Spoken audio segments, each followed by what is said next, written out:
علیہ وآلہ وسلم فرماتے ہیں ند اللہ عبد سمع مقالتی، اللہ کریم اس کو تر و تازہ رکھے جس نے میری بات کو سنا، اسے یاد رکھا اور آگے تک پہنچایا، اللہ کریم اس کو تر و تازہ رکھے۔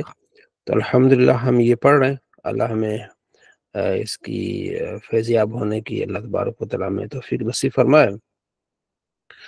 تو کتاب العلم الحمدللہ ہم نے شروع کیا ہوا تھا، اس کی کچھ احادیث ہم نے پڑھ لی تھی۔ آج حدیث نمبر 205۔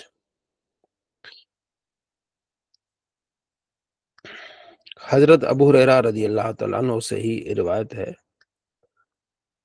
کہ آپ صلی اللہ تعالیٰ علیہ وآلہ وسلم فرماتے ہیں کہ سب سے پہلے جس آدمی کا فیصلہ ہوگا قیامت کے دن، وہ آدمی ہوگا جو شہید ہوا ہوگا۔ یعنی سب سے پہلے قیامت کے دن شہید کا فیصلہ ہوگا۔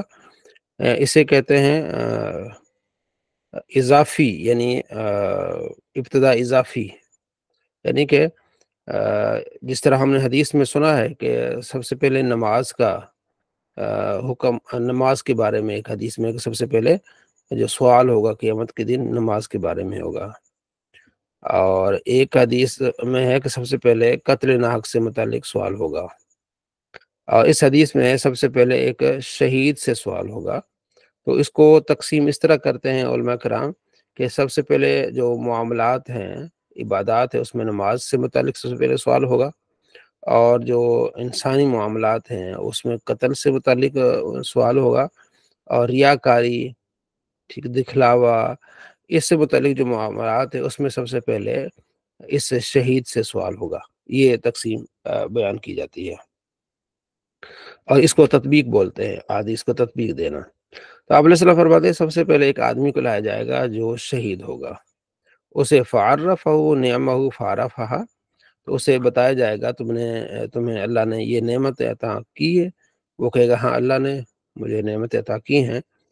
تو اللہ فرمائے گا فما عملت فیہا، پھر تم نے اس بارے میں کیا کیا؟ قال قاتلت فیک حتی استشہدت، کہے گا کہ یا باری تعالیٰ میں تیری راہ میں جہاد کرتا رہا یہاں تک کہ میں شہید ہو گیا۔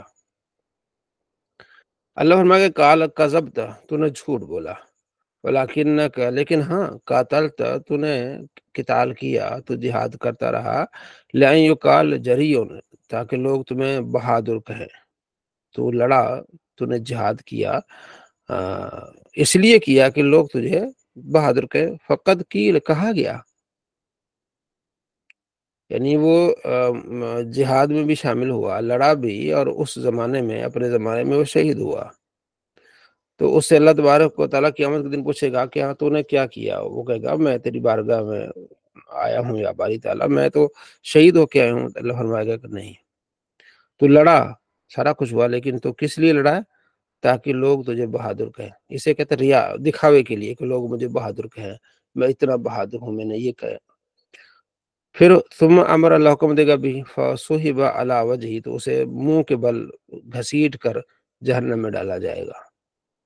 اس شخص کو جو دنیا کی نظروں میں شہید ہوا ہے، قیامت کے دن اسے گھسیٹ کر جو ہے وہ جہنم میں ڈالا جائے گا۔ ورجل، پھر دوسرا آدمی، تعلم العلم، جس نے علم حاصل کیا، وعلم، لوگوں کو سکھایا، وقرأ القرآن، اور قرآن بھی پڑھا اس نے، تو اللہ تبارک و تعالیٰ کی بارگاہ میں لایا جائے گا۔ تو اللہ اسے جو اللہ نے نعمت عطا فرمائی ہیں، تو اس سے پوچھا جائے گا، تو وہ کہے گا بالکل اللہ کی مجھے نعمتیں ملی ہیں، پہچانے گا اس چیز کو۔ تو اللہ فرمائے گا پھر تم نے عمل کیا کیا؟ وہ کہے گا کہ میں نے تعلمت العلم، میں نے علم سیکھا، وعلمتہ، اور لوگوں کو میں نے سکھایا، وقرأت فیک القرآن، اور قرأت کی میں نے آپ کا قرآن تو جو نازل کیا باری تعالیٰ تیری راہ میں نے قرآن کو پڑھا۔ قال کذبت، اللہ فرماتا تو نے جھوٹ بولا، لیکن تو نے تعلمت العلم، تو نے علم حاصل کیا، لیقال عالم، تاکہ لوگ تجھے عالم کہیں، وقرأت القرآن، ہاں قرآن پاک بھی تو نے پڑھا، لیقال، تاکہ لوگ قاری کہیں، فقط قیل، پھر لوگ تجھے کہنے لگے قاری صاحب، عالم صاحب، تیری عزت کرنے لگے، تیری تعظیم کرنے لگے، سارا کچھ ہوا۔ پھر کیا ہوگا؟ ثم عمر، پھر حکم دیا جائے گا بھی، فصحب علی وجہہ، کہ اسے منہ کے بل جہنم میں ڈالا جائے، حتی القی فی النار، یہاں تک کہ جہنم میں اسے ڈال دیا جائے گا۔ الامان والا فید ورجل، اور پھر ایسے آدمی کو لایا جائے گا، وسع اللہ علیہ، اللہ نے اسے مال دولت میں وسعت عطا فرمائی ہے، وآتاہ من اصناف المال کل، اور ہر طرح کا اسے مال ملا، بکریاں، اونٹ، گائے، یعنی ہر طرح کا مال، دولت، سونا، سب کچھ اسے ملا۔ فوتی بھی، تو اسے لایا جائے گا اللہ کی بارگاہ میں، فعرفہ، تو اس کو جو نعمتیں ملی وہ اس کے بارے میں اسے پوچھا جائے گا، گنوائی جائیں گی کہ تمہیں یہ ملا، نعمت جو اللہ کی نعمت ہے، فعرفہ، پہچانے گا، ہاں مجھے یہ نعمتیں ملی ہیں، تو پوچھا جائے گا اسے کہ پھر تم نے عمل کیا کیا، تجھے اتنا مال ملا، دولت ملی، پیسہ ملا، تو نے کیا کیا؟ قال، کہے گا، ما ترکت من سبیل تحب ان ينفق فیہا الا انفقت فی، یا باری تعالیٰ، میں نے تو ہر راستے میں تیری محبت میں جو تجھے پسند تھا اس میں نے خرچ کیا، میں تو خرچ کرتا رہا۔ اللہ فرمائے کہ قال، کذبت، تو نے جھوٹ بولا، ولیکنک، ہاں، فعلت، تو نے کیا ایسا، تو نے خرچ کیا، لیقال هو جواد، اس لیے کہ تجھے سخی کہا جائے، تو نے جو یہ کام سارا کیا، تیرا اس کے پیچھے جو ذہن تھا وہ یہ تھا کہ تجھے سخی کہا جائے۔ پھر فقد قیل، کہا گیا، تجھے سخی کہا گیا، ثم امر به فصحب علی وجہہ، پھر حکم دیا جائے گا اس کو منہ کے بل اس کو جہنم میں ڈالا جائے۔ یہ مسلم شریف کی حدیث ہے، الامان والا فیض۔ تو اس حدیث میں سب سے پہلے بلایا جائے گا شہید کو، پھر قاری کو یا عالم کو، اور اس کے بعد سخی کو۔ ان تینوں سے یہی پوچھا جائے گا کہ جو اللہ نے تمہیں نعمتیں دی ہیں، تو جو تمہیں ملا مال دولت، سخی کو، اور شہید جو ہے اسے جو ہے وہ بہادری ملی ہے، جو عالم ہے، قاری ہے، اس نے سیکھا قرات کا، اسے قرآن کا علم حاصل ہوا، تو تم نے کیا کیا؟ تو سارے کہیں گے کہ ہم نے تیری راہ میں کیا۔ اللہ فرمائے گا نہیں، تم نے اس لیے کیا کہ تمہارا نام نمود ہو۔ تو اس ساری حدیث کا خلاصہ ریاکاری پر مشتمل ہے، کہ جو بندہ ریاکاری کرتا ہے، دکھاوا کرتا ہے، دکھلاوا کرتا ہے، اس کا عمل ایسے ضائع ہو جاتا ہے، حالانکہ اپنی جان بھی کھا بیٹھا، سارا کچھ کر بیٹھا۔ تو اللہ کے نبی نے ہمیں دنیا میں بتا دیا یہ قیامت میں ہونا ہے، تو اللہ کے نبی صلی اللہ تعالیٰ علیہ وآلہ وسلم نے ہمیں دنیا میں بتا دیا کہ آپ نے جو بھی کام کرنا ہے وہ کس کے لیے کرنا ہے؟ اللہ کی رضا کے لیے کرنا ہے۔ اس لیے بخاری شریف کی پہلی حدیث اور مشکات المصابیح کی پہلی حدیث اسی پر ہے کہ انما الاعمال بالنیات، اعمال کا در مدار نیتوں پر ہے، ٹھیک ہے؟ تو آدمی کے لیے وہی ہوگا جو اس کی نیت ہے، تو اس کو نیت کا علم حاصل کرنا بہت اہم ہے، نیت کو ٹھیک رکھنا بہت اہم ہے۔ تو کتنا بڑا انہوں نے مال خرچ کیا، سارا کچھ کیا، لیکن وہ جہنمی قرار پائے، اس لیے کہ ان کی نیت ٹھیک نہیں تھی۔ تو ہمیں نیت پر غور کرنا ہے، اللہ ہمیں اس پر عمل کی توفیق نصیب فرمائے۔ اگلی حدیث ہے عبداللہ بن عمر رضی اللہ تعالیٰ عنہ سے، کہ آپ علیہ السلام فرماتے ہیں کہ بے شک اللہ علم کو ایسے لوگوں کے دلوں سے نہیں نکالے گا، کھینچے گا نہیں، لیکن علم چلا جائے گا بقبض العلماء، علماء کے روح قبض ہونے کے ساتھ علم بھی چلا جائے گا، ٹھیک ہے جی؟ علماء نہیں رہیں گے تو علم بھی نہیں رہے گا، یہاں تک کہ عالم باقی کوئی نہیں رہے گا، ٹھیک ہے جی؟ تو پھر کیا ہوگا؟ لوگ جاہلوں کو اپنا امام بنا لیں گے، اور پھر فسئل، ان سے سوال کیا جائے گا، ففتو بغیر علم، وہ لوگ بغیر علم کے فتوے دیں گے، فضلوا وادلوا، خود بھی گمراہ ہوں گے، دوسروں کو بھی گمراہ کریں گے۔ ایسا زمانہ جس میں علماء ختم ہو جائیں گے، لوگ جاہلوں کو اپنا امام بنا لیں گے، ان سے سوال پوچھیں گے، ٹھیک ہے جی؟ تو اب تو وہ زمانہ نہیں ہے، اب دنیا میں ہر جو ہے مسلک کے پاس عالم ہے، تو اب اس وقت بغیر کسی عالم سے، یعنی جو عالم نہیں ہے، جاہل ہے، تو اس سے سوال پوچھ کے اور اپنی رہنمائی لینا وہ خطرناک ہو جائے گا، کیونکہ یہ اس وقت تو خطرناک ہے، اب تو خطرناک ترین ہے نا۔ اس وقت تو ہوگا کہ علماء نہیں ہے، تب وہ پوچھے گا تو وہ خود بھی گمراہ ہوں گے، دوسرے گمراہ کریں گے۔ اب علماء، اب اس وقت اگر کسی جاہل سے پوچھا جائے گا تو یہ اور خطرناک ہو جائے گا۔ اگلی حدیث ہے حضرت عبداللہ بن مسعود سے، لوگوں نے کہا کہ آپ جمعرات کو ہمیں جو ہے وہ خطاب کرتے ہیں، تو آپ ہمیں ہر روز کیا کریں، واز کیا کریں۔ تو آپ رضی اللہ فرمایا کہ میں نہیں چاہتا کہ میں تمہیں اکتاہٹ میں مبتلا کروں، اور میں تمہارا خیال اسی طرح رکھتا ہوں جس طرح آپ صلی اللہ تعالیٰ علیہ وآلہ وسلم ہمارا خیال رکھتے تھے کہ ہم اکتا نہ جائیں، یعنی اتنی بات کرنی چاہیے جس سے بندے ان کو محبت اور شوق رہے۔ آگے بھی حدیث آئے گی، حضرت عبداللہ بن عباس اپنے شاگرد سے کہتے ہیں کہ بس ہفتے میں ایک مرتبہ خطاب کیا کرو، ہر روز لوگوں کو پکڑ کے نہ سنایا کرو، ہاں لوگوں کی اپنی رائے ہو تو پھر ان سے بات کرو، ان کو سنایا کرو، لیکن اپنی طرف سے ہر جگہ کھڑے ہو کے اس طرح لوگ بات کر رہے ہو تم شروع ہو جاؤ تبلیغ میں، نہیں، حکمت عملی، ادعو الی سبیل ربک بالحکمت والموعظۃ الحسنہ، یہ قرآن پاک میں سورہ نحل میں کہ آپ کسی کو دعوت دے تو حکمت عملی کے طور پر دے اور اچھے انداز سے دیں۔ اگلی حدیث میں آپ علیہ السلام فرماتے ہیں، حضرت انس فرماتے ہیں کہ آپ علیہ السلام جب بات کرتے تھے تو بات کو 3 مرتبہ دہراتے تھے تاکہ اچھی طرح جو ہے وہ سمجھ میں آ جائے۔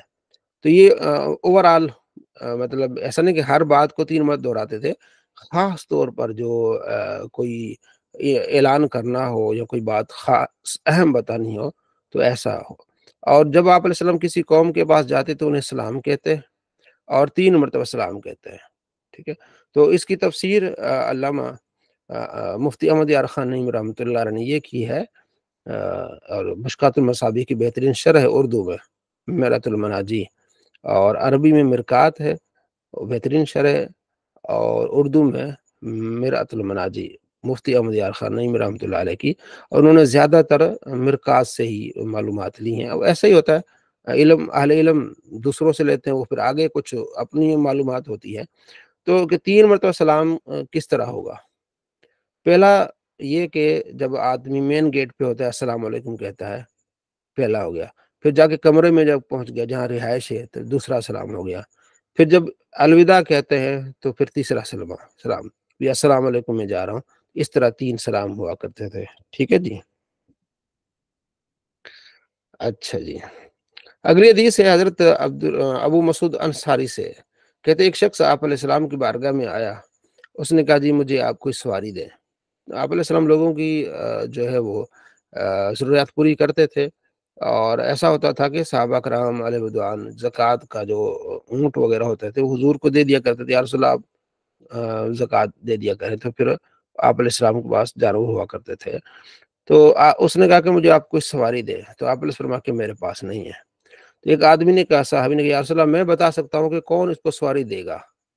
تو آپ علیہ فرمایا کہ من دل علی خیر فلہ مثل اجر فاعلہ، جو کسی اچھی بات پر کسی کی رہنمائی کرے تو اس کو اتنا ثواب ملے گا جتنا اس نے اس کا کام کیا۔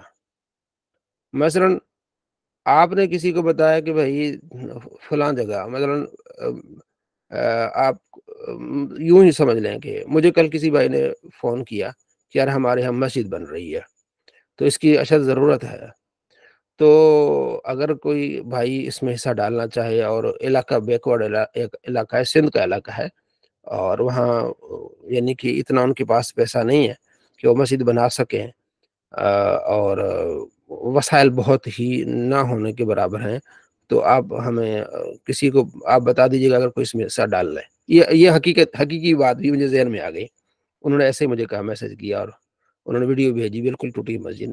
تو اگر وہ میں آپ کو بتا دیتا ہوں کہ اب بھائی اس میں آپ حصہ ڈالیں، تو اب آپ میں سے کوئی بھی اگر اس میں حصہ ڈالے گا تو اللہ آپ کو اجر عطا فرمائے گا، اتنا اجر مجھے ملے گا کہ میں نے آپ کو اس کی طرف موٹیویٹ کیا۔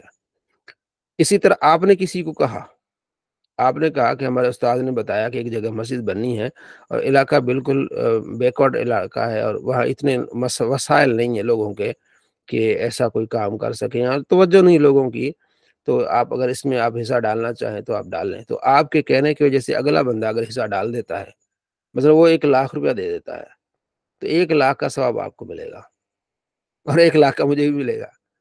تو یہ اللہ کے نبی صلی اللہ تعالیٰ علیہ وآلہ وسلم نے فرمایا کہ جو آدمی بھلائی کی طرف کسی کو رہنمائی کرتا ہے تو اتنا ثواب اس کو بھی ملتا ہے، اس کے ثواب میں بھی کمی نہیں ہوگی۔ اگر وہ یہ نہ کہے کہ بھئی اس کو اتنا ثواب مل گیا، تو بھئی تیرے ثواب میں بھی کوئی کمی نہیں ہوگی۔ وہ تو اللہ اچھا وہ نہ بتاتا تو تیرے سے یہ کیسے ہوتا؟ اس نے آپ کی طرف بھیجا اور آپ نے یہ کر دیا۔ تو صحابی نے کہا یا رسول اللہ میں بتا سکتا ہوں کہ فلاں جو ہے وہ آدمی جو ہے وہ اس کو سواری دے سکتا ہے۔ تو فرمایا کہ اب یہ پھر اور آل ہو گئی نا، جو چیز جو بھی آپ بھلائی کریں گے، جس طرح بھی آپ کریں گے، ٹھیک ہے جی، آپ جو نیکی کریں گے، کسی کو بھلائی کی طرف لائیں گے، اتنا اجر و ثواب آپ کو بھی ملے گا۔ یہ حدیث صحیح حدیث ہے اور مسلم شریف کی حدیث ہے۔ اگلی حدیث ہے، یہ بھی اسی سے متعلق ہے۔ آپ صلی اللہ تعالیٰ علیہ وآلہ وسلم نے خود یہ عمل کیا جو ابھی میں نے گزارش کی۔ تو حضرت جریر کہتے ہیں کہ صبح کا ٹائم تھا، کوئی 9-10 بجے اندازاً، جو صبح کا ٹائم تھا، ایک قوم آئی جن کا پورا لباس نہیں تھا، ٹھیک ہے جی، تو انہوں نے تلواریں لٹکائی ہوئی تھی۔ یہ مدر قبیلے سے لوگ آئے تھے۔ تو آپ علیہ السلام نے جب ان کو دیکھا نا، آپ پریشان ہوئے، کیونکہ ان کے چہروں سے، ان کے جسم سے فاقہ کی نظر آ رہا تھا کہ ان کو جو ہے نا وہ فاقہ، یعنی فاقہ میں وقت گزار رہے ہیں، ٹھیک ہے جی، یعنی فاقوں میں، یعنی اتنا ان کے پاس کھانا پینا بھی نہیں ہے۔ تو آپ علیہ السلام گھر تشریف لے گئے، پھر واپس آئے، پھر بلال کو کہا کہ اذان دو۔ بلال نے اذان دی، یعنی یہ دوپہر کا ٹائم ہو گیا نا۔ پھر اس کے بعد پھر آپ علیہ السلام نے نماز پڑھائی، پھر آپ نے خطاب فرمایا یا ایھا الناس اتقوا ربکم الذی خلقکم من نفس واحدۃ وخلق منها زوجها، اے لوگو اللہ سے ڈرو، اللہ نے تمہیں پیدا کیا، ایک جان سے پیدا کیا ہے۔ تو اس طرح آپ علیہ السلام سورہ النساء کی پہلی آیت آپ علیہ السلام نے تلاوت فرمائی۔ پھر سورہ حشر کا جو دوسرا رکوع ہے، اس میں آپ علیہ السلام نے وہ تلاوت فرمایا کہ یا ایھا الذین آمنوا اتقوا اللہ ولتنظر نفس ما قدمت لغد واتقوا اللہ ان اللہ خبیر بما تعملون۔ اے لوگو یا ایھا الذین آمنوا اتقوا اللہ، اللہ سے ڈرو، ولتنظر نفس ما قدمت لغد، ہر بندہ دیکھے، ہر جان کہ اس نے آگے کے لیے کیا بھیجا ہے۔ تو آپ علیہ السلام لوگوں کو ابھارا کہ لوگ ان غریبوں کی، مسلمانوں کی امداد کریں۔ تو کسی نے دینار صدقہ کیا، کسی نے درہم صدقہ کیا، کسی نے کپڑا صدقہ کیا، کسی نے گندم صدقہ کیا، کسی نے جو ہے وہ کھجور صدقہ کی، یہاں تک کہ کسی نے ایک کھجور کا ٹکڑا بھی صدقہ کر دی۔ اور ایک شخص ایسا صحابی آیا انصاری کہ اس کے ہاتھ میں تھیلی تھی، وہ کافی بھری ہوئی تھی، جیسے کہ اس کے ہاتھ سے گر رہی ہو، تو وہ تھیلی بری لے آیا۔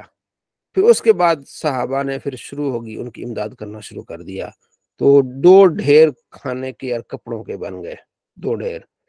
تو آپ علیہ السلام نے جب دیکھا ان چیزوں کو، تو صحابی کہتے ہیں رأیت وجہ رسول اللہ صلی اللہ تعالیٰ علیہ وآلہ وسلم، جب میں نے آپ علیہ السلام کے چہرے کو دیکھا کہ آپ علیہ السلام کا چہرہ سونے کی طرح چمک رہا تھا، سونے کی طرح چمک رہا تھا، کہ چلو لوگوں نے اس مسلمانوں کی امداد کی، بہت اچھا کیا، امداد کر کے انہوں نے بہت اچھا کیا۔ تو آپ علیہ السلام بڑے خوش ہوئے۔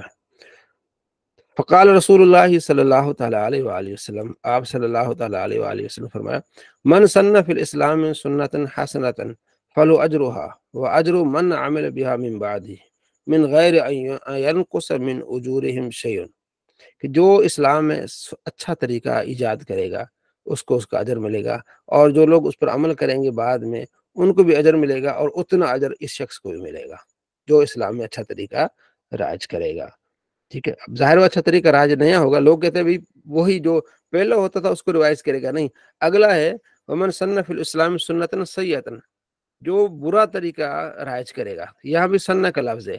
اب برا طریقہ پہلے تو نہیں تھا نا، اب نیا ہی آئے گا نا۔ اس کی آگے وضاحت آ رہی ہے اگلی حدیث میں کہ سب سے پہلے قتل کا جو ہے نا وہ نیا کام کیا تھا حضرت آدم علیہ السلام کے بیٹے قابیل نے۔ اب اس کے بعد جتنے بھی قتل ہوں گے، قاتل کو بھی عذاب ملے گا، اتنا گناہ ملے گا، قابل کو بھی اتنا گناہ ملے گا۔ تو یہ جو ہے نا کہ ہر بدعت گمراہی ہے، اس کی یہ حدیث شرح ہے۔ ہر نئی چیز گمراہی نہیں، بلکہ ہر وہ چیز جو سنت کے دائرے میں ہے، اچھی چیز ہے، اس کو کرنے کا ثواب ہے۔ اور جو نیا طریقہ ہے، تو نیا طریقہ یا نئی بدعت کوئی بھی ہے، کوئی بھی، تو اگر وہ اچھا ہے، اگر برا ہے تو پھر اس کو گناہ ملے گا۔ تو اس حدیث کی کہ جو ہم نے پڑھی تھی پچھلے سبق میں، کہ جس نے بھی نیا کام شروع کیا اسلام میں، تو وہ کیا ہے جی گناہ ہے، تو اس کی حدیث، یہ حدیث اس کی شرح کر رہی ہے، جس طرح قرآن پاک کی ایک آیت دوسری کی شرح کر رہی ہوتی ہیں، اس طرح ایک حدیث دوسری حدیث کی کیا کر رہی ہوتی ہے شرح۔ تو آپ بدعت نہ کہیں، آپ سنت کہیں، سنت طریقہ اچھا طریقہ۔ اب مثال کے طور پر مجھے آپ یہ بتائیں، فیصل آباد میں میری رہائش ہے، تو یہاں کچھ ایسے لوگ ہیں، اچھے لوگ ہیں، ہر جگہ اچھے لوگ ہوتے ہیں، تو یہاں فیصل آباد پنجاب میں اکثر یہاں اجتماعی شادیاں ہوتی ہیں، کچھ ایسے لوگ، اور جگہ بھی ہوتی ہوں گی، لیکن یہاں کچھ ایسے مخیر حضرات ہیں جو سال میں ایک دو مرتبہ 250 300 400 جوڑے، یعنی جتنا بھی انہیں لوگ رابطہ کرتے ہیں، ان کی اجتماعی شادیاں کرتے ہیں۔ اس میں کیا ہوتا ہے، اس میں ان کو مناسب جہیز بھی دیتے ہیں، دولہا دلہن کو ان کی جو ضروریات وہ بھی دیتے ہیں، اور ان کو کھانا بھی کھلاتے ہیں، اور ان کے لواحقین کو بھی کھانا کھلاتے ہیں۔ اب شادی میں چونکہ بہت زیادہ اخراجات ہوتے ہیں، تو غریب آدمی کے لیے پھر مہمانوں کو کھانا کھلانا، پھر جہیز کا سسٹم، تو غریبوں کے لیے آسانی ہو جاتی ہے۔ اب یہ اسلام میں نیا طریقہ ہے، اور کون سا طریقہ ہے؟ اچھا طریقہ ہے، پہلے تو ایسا نہیں تھا۔ اس طرح سینکڑوں طریقے ہیں۔ اب جب آپ یہ بات کرتے ہیں نا، وہ کہتے ہیں لو جی، پھر آپ جو ہے نا، وہ آپ کہتے ہیں کہ ہر وہ چیز جو جس سے منع نہیں ہے تو وہ آپ کر سکتے ہیں، تو وہ کہتے ہیں کہ پھر آپ قرآن نماز میں جو ہے 2 سجدے، آپ 3 سجدے کر لیں۔ بھئی نماز میں 2 سجدے یہ فرض ہیں، آپ فرائض میں اضافہ نہیں کر سکتے۔ ہم کہہ رہے ہیں کہ مستحب، ہاں، اس کی مثال یوں بن سکتی ہے کہ آپ مغرب کے بعد آپ 2 سنتیں پڑھیں، 10 سنتیں پڑھیں، اس کے بعد 10 نفل پڑھیں، 20 نفل پڑھیں، آپ کو کوئی روکنے والا نہیں ہے۔ آپ جو مثال دے رہے ہیں نا، وہ نماز کے اندر فرائض کی مثال دے رہے ہیں، فرائض میں اضافہ نہیں ہوگا۔ یہ پیچھے ہم حدیث میں پڑھے ہیں کہ فرائض میں اضافہ نہیں ہوگا، ہاں مستحبات میں آپ جتنا چاہیں۔ اب نماز میں جو تسبیحات کرنی ہے، سبحان ربی الاعلیٰ، سبحان ربی الاعلیٰ، یہ مستحب ہے، آپ جتنا چاہیں کرتے رہیں۔ پھر اگلا سوال یہ ہوتا ہے، ٹھیک ہے جی، کہ جناب علی پھر آپ جو ہے وہ عید کی اذان دینا شروع کر دیں، کہاں منع ہے؟ بھائی حدیث میں منع ہے۔ نبی علیہ السلام کے صحابی فرماتے ہیں کہ آپ علیہ السلام نہ عید کی اذان دیتے تھے، نہ بقر عید کی اذان ہوتی تھی، اور نہ وہ جو ہے وہ چھوٹی عید کی اذان ہوتی تھی، تو حدیثوں میں ہے۔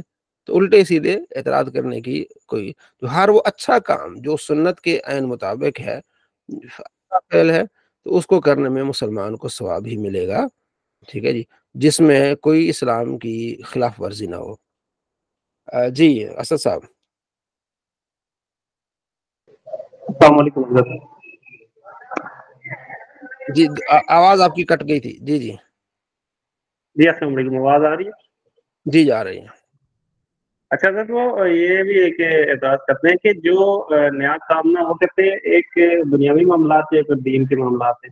تو دنیاوی معاملات کو پھر وہ جیسے آپ نے بات کی نا، تو یہ وہ اس کو لیتے ہیں کہ یہ دنیاوی معاملات ہیں، ان میں یہ چیز وہ حدیث یعنی اس چیز کو کوٹ نہیں کر رہے کہ دنیاوی معاملات، وہ کہتے ہیں دین کے معاملات میں آپ کوئی چیز اگر ایڈ کر رہے ہیں تو وہ بدعت کہلائے گی، یعنی دنیاوی معاملات میں آپ کا کریں اس میں کوئی ایشو نہیں ہے۔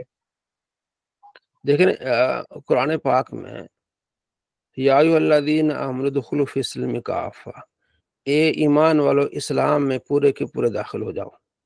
آپ کا دنیاوی معاملہ تو ہے ہی نہیں، یہ تو سارے دینی معاملے ہیں۔ کیا کھانا پینا یہ دنیاوی معاملہ ہے؟ آپ کہیں گے یہ دنیاوی معاملہ، میں جو ہے وہ شراب پی سکتا ہوں، پی سکتے ہیں شراب؟ آپ کہیں گے یہ جناب علی سواری جو ہے یا کوئی بھی چیز ہے دنیاوی معاملہ ہے، میں لباس نہیں پہنتا، بھائی دنیاوی معاملہ ہے؟ اسلام میں کون سا دنیاوی معاملہ ہے؟ ہر کام سنت ہے۔ آپ کا کھانا، آپ کا بیٹھنا، آپ کا سونا، آپ کا جاگنا، ہر کام جو ہے وہ اسلام میں ہے۔ کوئی باہر اسلام سے نکل ہی نہیں سکتا چیز، تو دنیاوی معاملہ کیسے ہو گیا؟ ٹھیک ہے جی۔ اور جتنے بھی دینی معاملات ہیں یہ خود ان سے پوچھ لیں۔ اچھا دوسری بات یہ کہتے ہیں کہ آپ نے اس کو اسلام بنا دیا۔ بات یہ ہے کہ یہ نیکی کی چیز ہے۔ کیا ہے؟ نیکی کی چیز ہے۔ اس کو اسلام میں کس نے اسلام بنا دیا؟ مثلا اسلام بنانے سے کیا مطلب کہ آپ نے اس کو دین بنا لیا؟ کیا مطلب؟ اس کو ہم نے فرض قرار دے دیا، اس کو ہم نے واجب قرار دے دیا۔ مثال کے طور پر ہم اکثر لوگ جو ہے وہ جمعے کی نماز کے بعد کھڑے ہو کر صلاۃ السلام پڑھتے ہیں، کیا انہوں نے اس چیز کو اسلام میں داخل کر دیا؟ داخل کرنے کا کیا مطلب؟ ذرا ہمیں بتائیں نا، آپ ان سے کہیں نا داخل کرنے کا آپ کا کیا مطلب ہے؟ کہ ہم نے اس کو کہا کہ یہ فرض ہے، کہ یہ واجب ہے، اس کے بغیر جمعہ نہیں ہوگا، جمعے کے بعد سلام پڑھنا فرض ہے؟ پہلے جنس پر آپ اعتراض کر رہے ہیں ان سے پوچھیں کہ اس کو آپ نے کیسے مطلب کیا داخل کر دیا. آپ اس وقت آپ پڑھ رہے ہیں رات کو عشاء کے بعد، آپ نے کوئی اسلامی داخل کر دی چیز، آپ سیکھ رہے ہیں، ثواب حاصل کر رہے ہیں. اسی طرح یہ جو اب میں آپ کو دکھاؤں، میرے پاس ان کی پڑی ہوئی ہیں، اب یوٹیوب پہ لکھ لیں 34ویں اہل حدیث کانفرنس، سالانہ 34ویں، یعنی 34 سال سے یہ کر رہے ہیں، تو یہ اسلام انہوں نے داخل کر دیا. تو یہ جی مبشر بھائی کچھ کہنا چاہ رہے ہیں. جی حضرت میں یہی کہنا چاہ رہا تھا کہ اہل سنت والجماعت کا میں جو بھی چیز ہے پیدائش سے لے کے انتقال تک دنیا کی ساری چیز دین کے اندر مانتے ہیں، اور غیر اپنے دین اور دنیا کو الگ الگ کر لیتے ہیں. اب مجھے بتائیں نا، تو اچھا جب ہم کوئی بات کرتے ہیں نا، وہ کہتے ہیں یار آپ نا پنکھوں کی بات کرتے ہیں، مسجد کے پنکھے یہ وہ، ٹھیک ہے نا، یہ تو دنیاوی معاملہ ہے. اچھا آپ ٹھیک ہے، آپ اعلان کریں مسجد میں کھڑے ہو کے کہ بھائی مسجد میں جو پنکھے دینا چاہتے ہیں دے دیں، ان کو ثواب کوئی نہیں ملے گا، کیونکہ یہ دنیاوی معاملہ ہے. اس لیے جو پنکھوں کے نیچے نماز بندہ پڑھے گا نا، تو مطلب یہ ہے کہ اس پنکھے لگانے والے کو ثواب کوئی نہیں ملے گا. تو کیا کسی نے ان کو 1 روپیہ بھی دینا ہے؟ تو وہ کیا کریں گے بھائی؟ آپ کہیں گے کہ ثواب ملے گا آپ کو، تو ہم بھی یہی کہتے ہیں کوئی نیکی کریں گے ثواب ملے گا. جی عبدالرفیق صاحب السلام علیکم. رفیق بھائی، تو یہ چیزیں ہیں جو جی قاری صاحب السلام علیکم. جی وعلیکم السلام. ہماری بات ہو رہی تھی اسی پر، جو ہے وہ نیا طریقہ یا نئی چیز. اچھا اس کو وہ بدعت لگاتے ہیں. اچھا آپ کیوں نہیں یہ کہہ سکتے، آپ درود و سلام کو آپ یہ کیوں نہیں کہہ سکتے سنت طریقہ ہے؟ آپ اس کو بدعت ہی کہنا ہوتا ہے. آپ کہیں گے یار اللہ کے نبی نے فرمایا کہ من صلی فی الاسلام سنتن حسنۃ، جس نے اچھا طریقہ ایجاد کیا تو اچھی بات ہے. مسلمان کھڑے کو درود و سلام پڑھتے ہیں، ہم کسی کو فرض قرار نہیں دیتے. کئی مرتبہ ہم خود بھی نہیں پڑھتے، اپنی ضروریات پہ چلے جاتے ہیں، اور اکثر مسلمان چلے جاتے ہیں. ہماری مسجد میں جہاں میں امام ہوں، پوری مسجد فل ہوتی ہے، تو سمجھو کہ 400 بندہ ہے، اور جب صلاۃ و سلام ہوتا ہے اس وقت تقریباً کوئی 50 بندے ہوں گے، 100 لگا لیں، تو 300 بندہ چلا جاتا ہے. ہم نے کبھی ان 300 بندوں کو نہیں کہا کہ بھائی تمہارا جمعہ نہیں ہوا، تم نے جو ہے گناہ کر دیا. جب جمعہ ایسی بات ہی نہیں ہے تو ہم اس کو اسلام میں داخل کیسے کر دیں؟ جی فخر بھائی. سر استدلال یہی ہے کہ یہ کوئی فرض واجب ہے نہیں، یہ مستحب چیزیں ساری بھی، چاہے وہ میلاد ہو چاہے کوئی بھی چیز ہو، اس میں کوئی کسی کو اس کے منکر کو کوئی مشرک نہیں کراتا. یعنی مستحب چیز آپ کریں، ثواب نہ کرے تو ہم کسی کو نہیں کہتے آپ نہیں کر رہے تو آپ اسلام سے خارج ہیں، جی معاذ اللہ. ایسے کوئی بات ہاں جی بالکل ہاں. اور پھر وہ یہ کہتے ہیں کہ آپ یوں کہتے ہیں، آپ یہ جو کہتے ہیں نا کہ جو یہ کہتے ہیں نا آپ کے سوائے ابلیس کے جہاں میں سبھی تو خوشیاں منا رہے ہیں. بھائی یہ تو شاعر نے نبی علیہ السلام کی آمد کے بارے میں کہا کہ سارا جہاں خوش ہو رہا تھا، ابلیس کو تکلیف ہو رہی ہے. یہ تو بخاری میں لکھا ہوا ہے کہ آپ صلی اللہ تعالیٰ علیہ وآلہ وسلم جب تشریف لائے تو اس کے بعد اس سے پہلے وہ جن اوپر جاتے تھے اور باتیں سنتے تھے. اب اس کے بعد جب آپ علیہ السلام پر وحی نازل ہوئی، جب جن جانے لگے تو ان کو کنکر مارے جاتے تھے. یہ بخاری میں سورہ جن جو ہے نا، سورہ جن، اس کی آپ تفسیر دیکھ لیں، طبیان القرآن میں آپ کو حدیث مل جائے گی بخاری کی. تو اس جنوں نے آپس میں مشورہ کیا کہ یار کون سا واقعہ رونما ہوا ہے کہ اب ہمیں آسمانوں کی باتیں سننے سے ہم محروم ہو گئے ہیں. فرشتے باتیں کرتے تھے وہ ہم سنتے تھے، تو اب ایسا کون سا واقعہ رونما ہوا؟ جاؤ جا کے دیکھو، دنیا میں پھرو کہ ایسا کون سا واقعہ رونما ہوا ہے. تو جن پھرتے رہے، دیکھتے رہے. آپ علیہ السلام جو بازار عکاظ ادھر آپ تشریف لے گئے، تو فجر کی نماز میں آپ وہاں تلاوت فرما رہے تھے، جنہوں نے آ کے تلاوت سنی، انہوں نے باتیں کی، تو وہ جو باتیں جنہوں نے کی تو سورہ جن میں اللہ نے اس کو داخل کر دیا. قل اوحی الی انہ استمع نفر من الجن، جنوں کے گروہ نے یہ باتیں سنی. فقالوا انا سمعنا قرآن، انہوں نے کہا ہم نے قرآن سنا ہے. بڑے عجیب طریقہ ہے. تو یہ تو اللہ کے نبی صلی اللہ تعالیٰ علیہ وآلہ وسلم کی آمد اور آپ علیہ السلام کی بعثت پر شاعر کہہ رہا ہے کہ سوائے ابلیس کے جہاں میں سبھی تو خوشیاں منا رہے ہیں. اگر اس کو آپ اپنے اوپر ڈال رہے ہیں تو یہ آپ کا اپنا نظریہ ہے. ہاں وہ ابلیس ہوگا پھر جو میلاد کو روکے، نبی علیہ السلام کے ذکر کو روکے، تو وہ تو ابلیس ہوگا. جو کرے ثواب نہیں کرے گا تو گناہ نہیں ہے، لیکن جو بندہ روکنے والا ہے وہ گناہ گار ہوگا کہ نہیں ہوگا؟ اس کو تو ہم ابلیس کہیں گے. پھر جو یہ کہے کہ یہ بدعت ہے، یہ حرام ہے، یہ ناجائز ہے، ہم محفل کر رہے ہیں مسجد میں، اعلان ہوا کہ محفل میلاد ہو رہی ہے، ہم نے کوئی دن مخصوص نہیں کیا. ہمارے ہاں بچے کی ولادت ہو محفل میلاد کر دیتے ہیں، بھائی کی شادی ہو محفل میلاد کر دیتے ہیں، کوئی بھی اور چیز ہو تو محفل میلاد ہوتی ہے ہماری، سالہ سال چلتی ہے. تو ہم نے تو اب اگر وہ کہے کہ یہ حرام ہے تو پھر ہم اس کو یہ شعر سنا سکتے ہیں کہ سوائے ابلیس کے جامع زبی دو خوشیاں منا رہے ہیں. تو یہ چیز. جی فخر بھائی. اچھا جی قاری صاحب، میں ایک چیز میں اور اضافہ کر دوں تھوڑا سا. جی جی جی السلام علیکم، جی آواز آ رہی ہے وعلیکم. میری؟ جی جی آ رہی، جی آ رہی ہے. ہاں جی، یہ جو ابھی آپ نے اس سے پہلے ایک بات بولی ہے نا کہ دنیاوی کام اور دینوی کام، یہ تقسیم بھی بڑی عجیب سی ہے جی جو لوگوں نے کر رکھی ہے. دیکھیں 24 گھنٹے انسان کے پاس ایک دن میں ہوتے ہیں. جی اب 24 گھنٹے میں یا تو اس کو کسی کام کے کرنے کا ثواب مل رہا ہوگا یا گناہ مل رہا ہوگا. جی جی ٹھیک ہے، تیسری کوئی صورت نہیں ہے. اور کوئی قرآن صورت نہیں. مجید نے بالکل قرآن جی مجید نے بالکل واضح کہا ہے نا کہ وہ مسقال ذرۃ خیر یرا و مسقال ذرۃ شر یرا. چھوٹی سی بھی نیکی کرو گے تم دیکھ لو گے، اور چھوٹی سی برائی کرو گے تو وہ بھی تم دیکھ لو گے. تو 24 گھنٹے میں تیسری کوئی گنجائش نہیں ہے، یا تو اچھا کام ہو رہا ہوگا یا برا کام ہو رہا ہوگا. اب میں صبح اٹھتا ہوں، برش کرتا ہوں، منہ دھوتا ہوں، وضو کرتا ہوں، نماز پڑھتا ہوں، اس کے بعد کام پہ جاتا ہوں، گاڑی چلاتا ہوں. تو یہ معاملات میں یہ سب کے سب ظاہر ہے یہ دنیاوی، یہ ہم کہتے ہیں دنیاوی کام ہے. دنیاوی کام کوئی کام نہیں ہوتا، سارے جی کام دینی کام ہی ہوتے ہیں. جی ٹھیک ہے نا. اب میں گاڑی اگر غلط چلاؤں یا رانگ وے پہ چلا جاؤں، میری وجہ سے کسی کو ایکسیڈنٹ ہو جائے تو بھائی گناہ ملے گا نا. اب میرے کو ڈاکٹر نے کہا چشمہ لگا کے چلاؤں، میں بغیر چشمے کے چلاؤں گا تو میں کسی کی جان کو نقصان کروں گا نا. اچھا مجھے تو دنیاوی دنیا کام نہیں ہوتا کچھ بھی، سارے کام ہی دینی کام ہے. ابھی ایک آپ کی بات سے مجھے ایک بات یاد آ گئی، میں ذرا اس میں اضافہ کر دوں. ابریش مائک میوٹ کر لیں، باقی بہنوں بھائی جو مائک میوٹ کر لیں. تو یہاں مجھے ایک بات یاد آ گئی مفتی تقی عثمانی صاحب کی.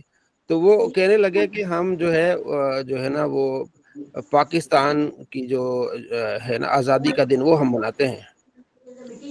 ہم ابریش آپ کو مائک میوٹ ہونا چاہیے. جی محنت کر کے بیٹھے رہو، سارا کوئی نہیں ادھر زمین پہ ہی ہوتا بھی خرچہ ہونا. قاری صاحب آپ میوٹ کر دیں سب کے مائک.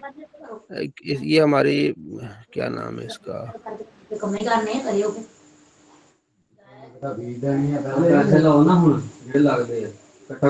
لڑو نہیں بھائی، کیا کر رہے ہو یار. یہ آپ کرتے ہیں پھر وہ آخر میں کھول دیجیے گا نا، آپ میوٹ کرنے کے بعد وہ کھول دیجیے گا آخر میں. جی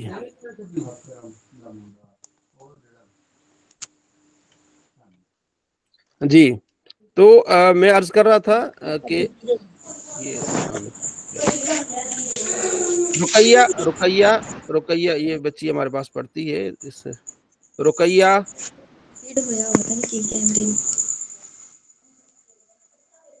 رقیہ جی ہو گیا، مائک بند ہو گیا. ٹھیک ہے. ہاں ٹھیک ہے. تو میں عرض کر رہا تھا کہ جو ہے وہ مفتی تقی عثمانی صاحب کہہ رہے تھے کہ 14 اگست کی تقریب میں شامل تھے، اور کہہ رہے تھے کہ جناب عالی یہ 14 اگست جو ہے نا وہ دنیاوی معاملات ہم اس کو کر سکتے ہیں اور اس کو ہم منائیں گے کہ یہ دنیاوی ہے، ہم دینی طور پر اس کو نہیں کریں گے. تو میں نے پھر اس پہ ویڈیو بنائی تھی کہ اچھا آپ یہ دنیاوی معاملات آپ اس کو کہہ رہے ہیں، اس میں جو آپ کے بچے نے تلاوت کی ہے تو اس کے بارے میں آپ کے کیا خیال ہے؟ ثواب ملے گا کہ نہیں ملے گا اس کو؟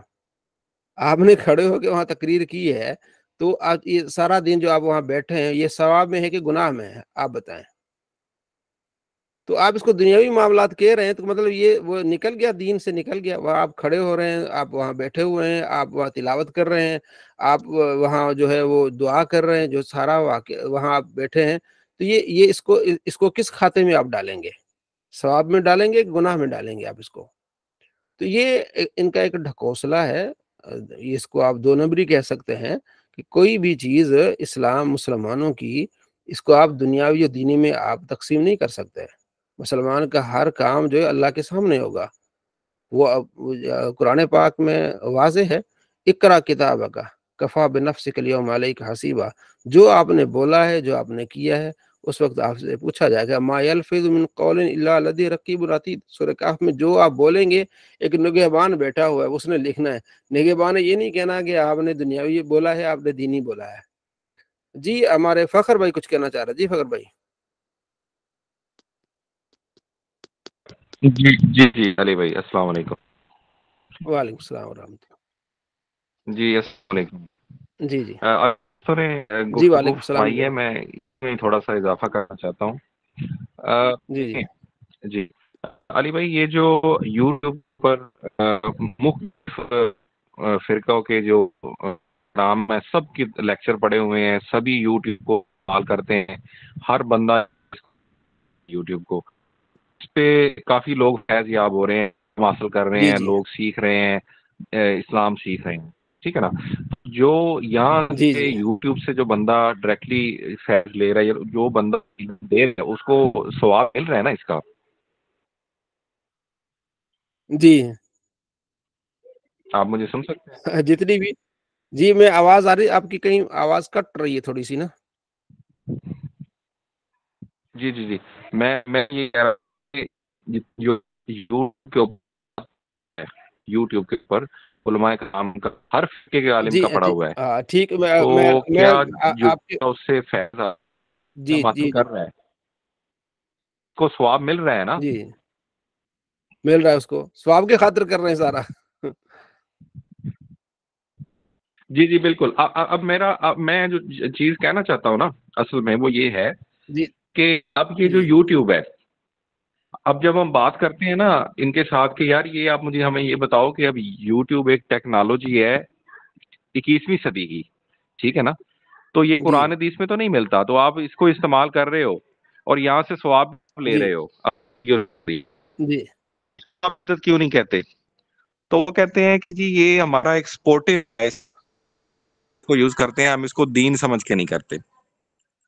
تو اس پہ میں نے یہ کہا، میں دیکھو یہ سپورٹ نہیں ہے، سپورٹ یہ ہوتا ہے کہ جیسے مسجد کا لاؤڈ سپیکر اگر آپ ہٹا دیں تو اذان آپ ویسے بھی دے سکتے ہیں، مطلب اس سے فرق نہیں پڑے گا، لیکن اگر یوٹیوب کو اگر ڈاؤن کر دیا جائے تو آپ کے ٹوٹل لیکچر وہاں سے ریموو ہو جائیں گے، اور جب آپ کے جی یوٹیوب چلے گا ہی نہیں، آپ کے لیکچر ہی ریموو، تو لوگ علم کہاں سے، آپ کو ثواب کہاں سے ملے گا؟ تو آپ کا ثواب تو مشروط ہو گیا یوٹیوب کے ساتھ، جی جی ٹھیک ہے نا۔ تو میں یہ کہنا چاہتا ہوں کہ یہ بالکل بھی سپورٹو نہیں ہے، یہ ایک بالکل چیز ہے، لیکن اس کا ویسے یوٹیوب میں اور بھی کافی چیزیں پڑی ہوئی ہیں، ہم تو نہیں کرتے، جو اس کا ایک اچھا پہلو ہے ہم وہ ڈسکس کر رہے ہیں۔ تو یہ جی جی بالکل بھی سپورٹو نہیں ہے، کیونکہ میں آئی ٹی کا اسٹوڈنٹ ہوں، دیکھیں یوٹیوب اگر ڈاؤن ہو جاتی ہے تو وہ لیکچر بند، وہ سب کچھ بند، اور وہ ثواب بھی وہاں پہ رک جائے گا۔ اب ہم ایک شہر سے بیٹھ رک کے جائے گا۔ دوسرے شہر فیضیاب ہو رہے ہیں ٹیکنالوجی کے ذریعے، یہ ٹیکنالوجی ڈاؤن ہو جائے تو یہ تو پھر سپورٹو تو نہ ہو، تو اصل ہی ختم ہو جائے گی، پھر مجھے فزیکلی آنا پڑے گا اکیڈمی میں علم حاصل ٹھیک کرنے ہے، کے لیے۔ بہت اچھا، جی بہت اچھا پوائنٹ۔ تو یہ چیزیں تھی جو ہم نے کچھ ڈسکس کی، کچھ آپ نے مزید دیکھنا ہے انشاءاللہ، اس کو جتنے بھی لوگ دھوکہ دیتے ہیں یہ انشاءاللہ دور ہو جائے گا۔ تو دین سمجھ کے نہیں کرتے، مطلب کیا سمجھ کے کرتے ہیں؟ یوٹیوب پہ جو وہ تبلیغ کر رہا ہے، توحید کی بات کر رہا ہے یا جو بھی کچھ کر رہا ہے، تو وہ دین سمجھ کے نہیں کر رہا، تو پھر کیا سمجھ کے کر رہا ہے؟ تو یہ دھوکہ کہ بھئی ہم دین سمجھ کے نہیں کر رہے یا ہم دنیا سمجھ کے کر رہے ہیں، یہ ساری دو نمبری ہے، ٹھیک ہے جی۔ تو دین میں داخل ہونا، آپ نے سب سے اس سے ابھی یہ دیکھیں پوچھنا ہے اب کہ آپ، دین اب یہ، جی جی جی، آپ اس کی میں آواز سب کٹ سے رہی بڑا ہے۔ پوائنٹ یہ ہے، کیونکہ میں، جی جی جی جی جی میں اس میں فرمائیں۔ یہ کہ سب سے بڑا پوائنٹ یہ ہے، سب سے بڑا پوائنٹ میرے باقی بھی دو وہ سن کہ آپ دیکھیں، کی آواز وہ صحیح کہتے نہیں ہیں کہ آ رہی۔ یہ ہم چیزیں آپ کی آواز کٹ رہی ہے، ٹھیک ہے، میں گزارش کر دیتا ہوں، بس یہ آخری بات یہ ہے کہ جب وہ کہے نا کہ یہ آپ اس کو دین میں داخل کیا ہے، تو آپ ان سے یہ پوچھ سکتے ہیں کہ دین میں داخل کرنے کا کیا مطلب ہے؟ کہ ہم نے اس کو فرض قرار دیا ہے، اس کو ہم نے واجب قرار دیا ہے، اس کے بغیر یہ کام نہیں ہوگا، یا اس کو بطور ہم ثواب کام کر رہے ہیں؟ تو بطور ثواب 100 کام آپ بھی کر رہے ہوتے ہیں، جیسے ابھی آپ نے بھائی نے بتایا کہ یوٹیوب پہ آپ جو کام کر رہے ہیں ظاہر ثواب سمجھ کے کر رہا ہوگا۔ تو یہ چیزیں آپ انشاءاللہ مزید اس میں سے آپ کو نالج ملے گا۔ اگلی جو ہمارے پاس روایت ہے وہ یہ ہے کہ متفق علیہ حدیث، یعنی بخاری مسلم میں روایت ہے کہ آپ علیہ السلام فرماتے ہیں کہ لا تقتل نفس ظلما الا کان علی ابن آدم، کہ جو بھی ظلمن کوئی قتل کیا جاتا ہے اس کا گناہ آدم کے بیٹے پر آتا ہے، قابیل پر، کیونکہ سب سے پہلے یہ طریقہ سن آیا، من سن القتل، جس نے یہ طریقہ، اب یہ سن سے وہ سنت نہیں ہوگا، ظاہر نیا طریقہ اس نے یہ اختیار کیا، ٹھیک ہے جی۔ تو جو اچھا طریقہ اختیار کرے گا، اچھا، تو آگے لوگ اس کو چلیں گے تو ان کو ثواب ملے گا، جو برا طریقہ اختیار کریں گے آگے اس کو لے کے چلیں گے تو ان کو کیا ملے گا؟ گناہ ملے گا۔ پہلی فصل ہماری مکمل ہوئی۔ دوسری فصل ہے جس کا حضرت کثیر بن قیس کہتے ہیں کہ میں حضرت ابو الدرداء صحابی رسول کے پاس بیٹھا ہوا تھا، مسجد دمشق کی مسجد میں ایک شخص آئے، ان کا ابو الدرداء میں مدینے سے آیا ہوں، مدینہ رسول سے، اور میں کسی کام کے لیے نہیں آیا، میں صرف اس لیے آیا ہوں کہ میں نے سنا ہے کہ آپ نبی علیہ السلام کی کوئی جو ہے وہ حدیث سناتے ہیں۔ تو حضرت ابو الدرداء نے فرمایا کہ آؤ پہلے تو یہ میں آپ کو بتاتا ہوں کہ نبی علیہ السلام فرماتے ہیں جو طلب علم کے لیے سفر کرتا ہے اللہ تعالیٰ اس کے لیے جنت کا راستہ آسان کر دیتا ہے، اور فرشتے اس کے لیے پر بچھاتے ہیں، اور عالم کے لیے جو زمین میں اور آسمان میں چیزیں ہیں وہ ان کے لیے استغفار کرتی ہیں، یہاں تک کہ پانی میں مچھلیاں استغفار کرتی ہیں اللہ اس کو بخش دے۔ اور عالم کی فضیلت عابد پر ایسے ہے جیسے 14ویں کے چاند کی فضیلت جو ہے روشنی وہ تمام ستاروں پر ہے۔ تو علماء انبیاء کے وارث ہیں، اور انبیاء علیہ السلام نے لوگوں کے لیے کوئی دینار درہم نہیں چھوڑے، ہاں انہوں نے علم چھوڑا ہے، جس نے علم حاصل کیا اس نے بہت سارا حصہ اخذ کر لیا۔ تو صحابی رسول جو مدینے سے دمشق گئے صرف اس لیے کہ میں نے ایک حدیث کو سننا ہے جو آپ صلی اللہ تعالیٰ علیہ وآلہ وسلم کے صحابی نے خود نبی علیہ السلام سے سنی ہے۔ اچھا یہ حدیث تو انہوں نے اپنے اس حساب سے سنا، وہ جو سننے گئے تھے وہ یہ حدیث نہیں تھی، وہ پھر آگے محدثین اس کی وضاحت کرتے ہیں کہ کیا تھا۔ بہرحال اس میں علم کی فضیلت ہے اور اہل علم کی فضیلت ہے۔ اگلی جو حدیث ہے اس میں بہت ہی زیادہ جو عالم دین ہے، جو علم کو سیکھتا ہے پھر آگے عالم بن جاتا ہے، اس کی فضیلت ہے۔ حضرت ابو امامہ باہلی، یہ بہت بڑے صحابی ہیں نبی علیہ السلام کے، مجھے ان کی ایک کرامت یاد آ گئی جو وہابیوں نے بھی لکھی ہے، ان کی یہ کرامت کہ نبی علیہ السلام نے ان کو باہلی جو ایک قبیلہ تھا ان کی طرف بھیجا کہ جاؤ کو ان کو تبلیغ کرو۔ جب وہ گئے ابو امامہ باہلی تو ان کو تبلیغ کی، قبیلہ ٹائپ لوگ ہوتے تھے پہلے، جو ضدی قسم کے لوگ ہوتے تھے، انہوں نے آپ کی بات نہیں مانی۔ آپ مسافر تھے اپنے قبیلے سے دوسرا قبیلہ جس طرح باہلی کا تھا، لیکن آپ کا گھر نہیں تھا وہاں، تو آپ کو کھانا بھی نہیں دیا، بڑے بھوک میں آپ نڈھال ہو گئے اور آپ گر پڑے اور سو گئے۔ جب سو کے اٹھے تو ان کا پیٹ بھرا ہوا تھا، ٹھیک ہے۔ وہ جو تھے جو انکار کرنے والے تھے وہ دیکھ کے حیران ہو گئے کہ کسی نے ان کو کچھ بھی نہیں دیا۔ جب یہ اٹھے تو ماشاءاللہ پیٹ بھرا ہوا ہے اور یہ بالکل ٹھیک ٹھاک ہے، یہ کرامت دیکھ کے لوگ مسلمان ہو گئے کافی سارے۔ تو یہ کرامت خود وہابیوں کی ایپ ہے، میں نے اس میں بھی یہ پڑھی ہے۔ تو خیر، تو ابو امامہ باہلی کہتے ہیں کہ آپ علیہ السلام کے پاس دو آدمیوں کا ذکر کیا گیا، ایک عابد ہے اور ایک عالم ہے۔ تو آپ نے فرمایا کہ فضل العالمی العابدی کا فضل الادنا کو، کہ جس طرح میری فضیلت تم میں سے ادنا آدمی پر ہے اسی طرح عالم کی فضیلت عابد پر ہے۔ تو آپ سیکھ رہے ہیں، بہت بڑی بات ہے، عالم بن جائیں۔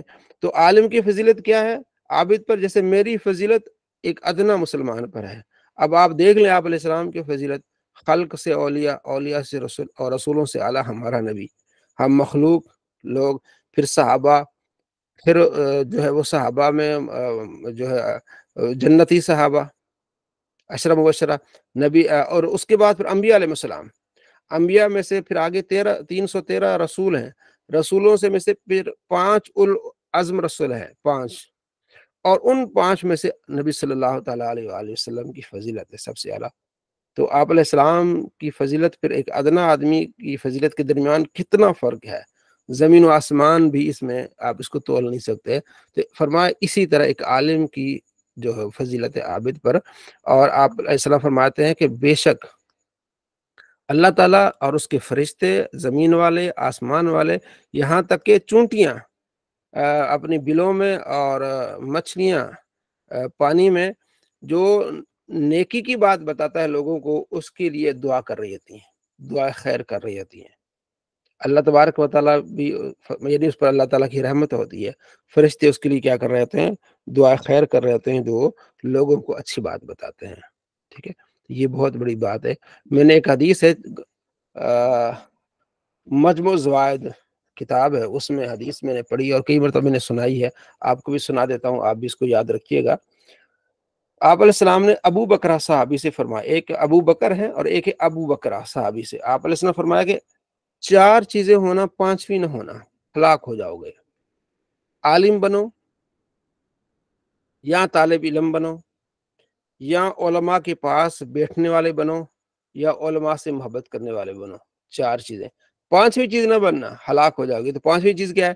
نہ وہ عالم ہے، نہ طالب علم ہے، نہ علماء سے سننے والا ہے، اور نہ علماء سے محبت کرنے والا ہے، یعنی جاہل ہے اور علماء سے بغض رکھ رہا ہے، تو ایسے لوگ کیا ہو جاتے ہیں؟ ہلاک ہو جاتے ہیں۔ آج آپ دیکھ لیں سوشل میڈیا پہ جو لوگ جہالت میں اکثر وہ ہو رہے ہیں، وہ اس وجہ سے کہ علماء سے بغض رکھتے ہیں، علماء سے نہیں سنتے، اور وہ کیا ہو جاتے ہیں؟ کوئی دھیریہ ہو جاتے ہیں، کوئی اور مذہب اپنا لیتے ہیں، تو اپنی آخرت کی بربادی کرتے ہیں۔ تو عالم کی بہت زیادہ فضیلت ہے، علم کی بہت زیادہ کیا ہے؟ فضیلت ہے۔ اگلی حدیث میں بھی اسی طرح ہے، اور آگے بھی آپ صلی اللہ تعالیٰ علیہ وآلہ وسلم کے فرامین جو ہے وہ اہل علم سے متعلق ہے، اور طلب العلم فریضۃ علی کل مسلم، ٹھیک ہے، ہر مسلمان پر جو ہے وہ علم کا حاصل کرنا کیا ہے؟ فرض ہے۔ جو اللہ کی راہ میں طلب علم کے لیے جاتا ہے تو وہ کیا ہوتا ہے؟ اللہ کی راہ میں ہوتا ہے جب تک وہ واپس نہ آئے، یہ اس حدیث میں ہے۔ اس اگلی حدیث میں ہے کہ من سئل عن علم قال علمہ ثم کتمہ، کسی آدمی سے کوئی پوچھا گیا، وہ جانتا ہے پھر اس نے اس کو چھپا لیا، تو اسے قیامت کے دن آگ کی لگام ڈالی جائے گی۔ اگر علم ہے، پتہ ہے، تو آپ کیا کریں گے؟ بتا دیں گے، تو آپ نے اس کو کیا کرنا ہے؟ چھپانا نہیں ہے۔ تو یہ کیا ہے؟ چھپانا کیا ہے؟ گناہ کے شمرے میں آ جاتا ہے۔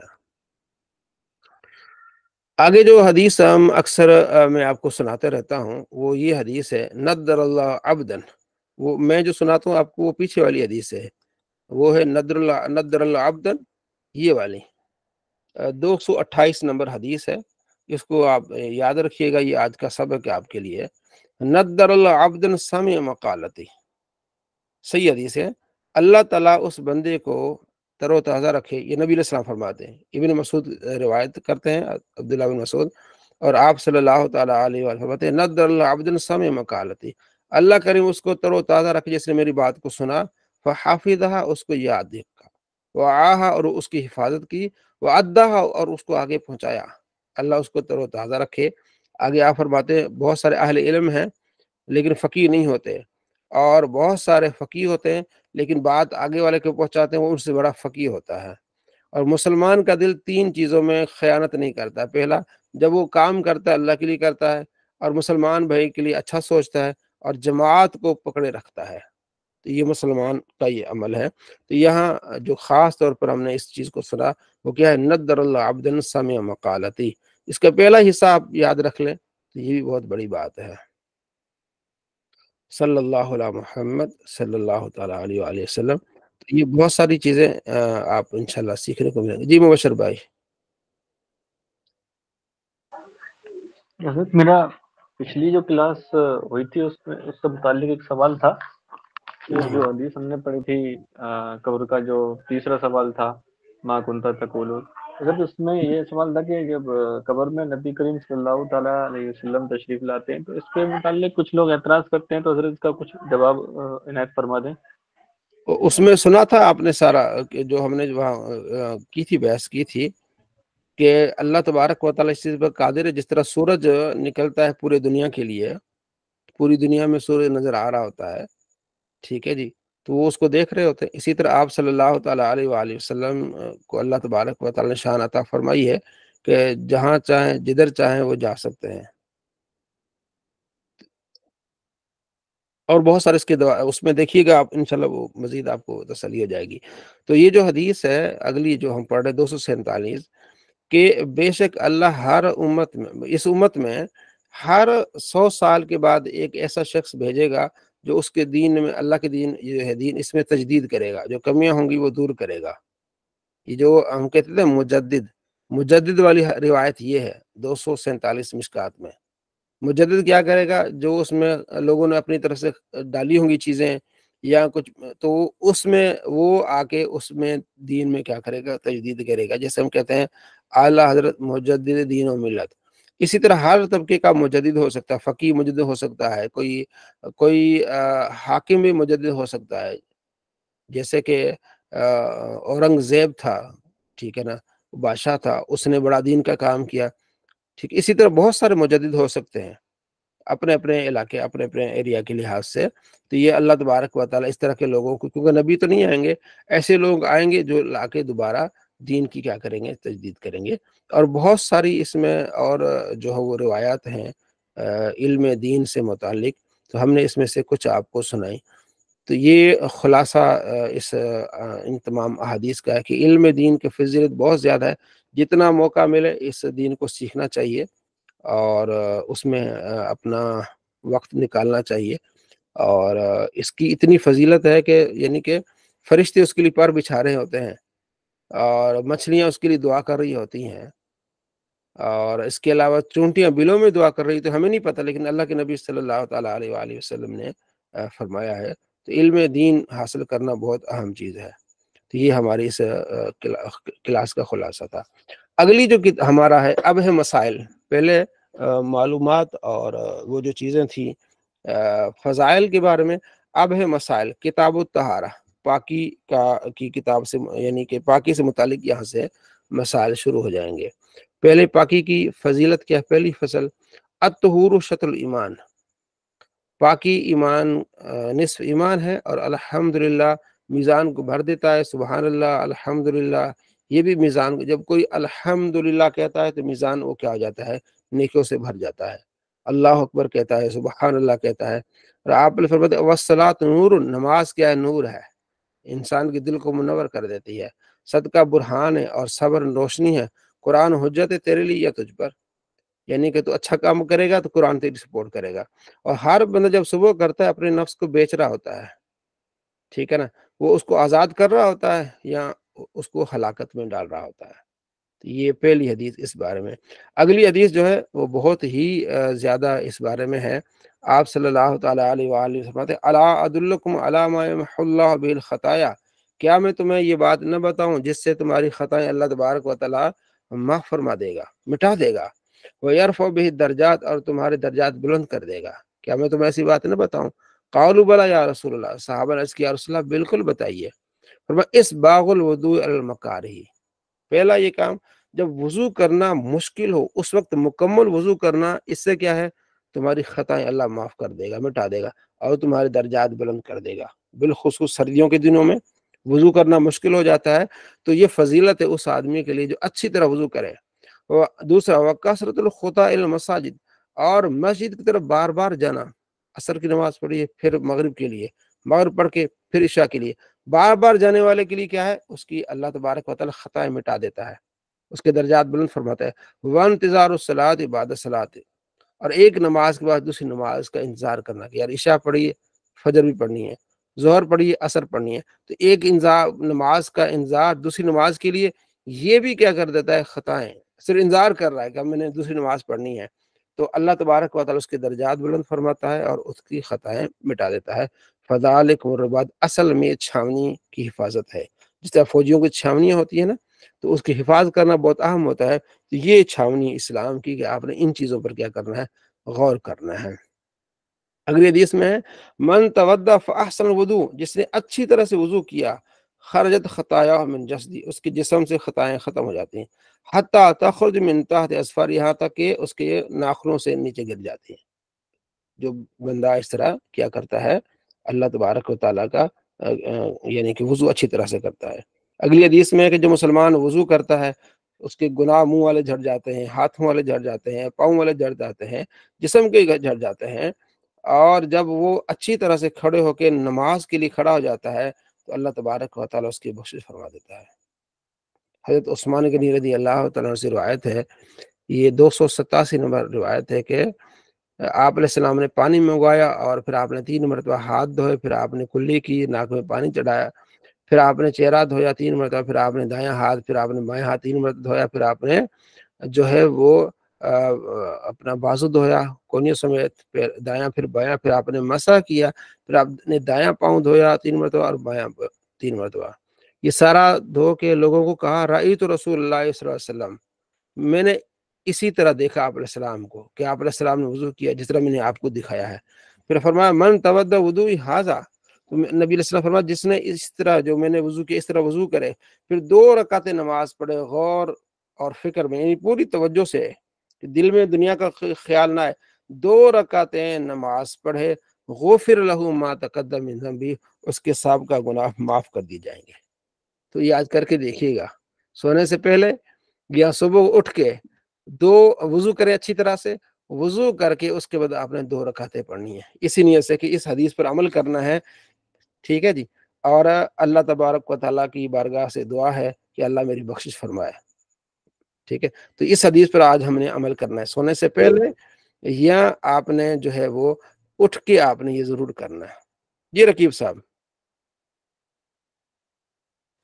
جی السلام علیکم ورحمۃ اللہ وبرکاتہ. جی وعلیکم السلام ورحمۃ اللہ. جی یہاں پر جو گناہوں کی جو مغفرت کا یہاں پر بشارت دی گئی، تو اس سے کون سے گناہ مراد ہے حضور؟ وہ آگے آ رہا ہے، یہ صغیرہ گناہ مراد ہے، کبیرہ گناہ جو ہے نا وہ توبہ سے ہوں گے، آگے اس کی تفصیلات آ رہی ہیں. اگلے حدیث میں ہے کہ جو مسلمان وضو کرتے ہے، اچھی طرح وضو کرتا ہے، پھر کھڑا ہوتا ہے نماز کے لیے اللہ کی بارگاہ میں، تو واجبۃ له الجنہ، اس کے لیے جنت کیا ہو جاتی ہے؟ واجب ہو جاتی ہے. ٹھیک ہے جی.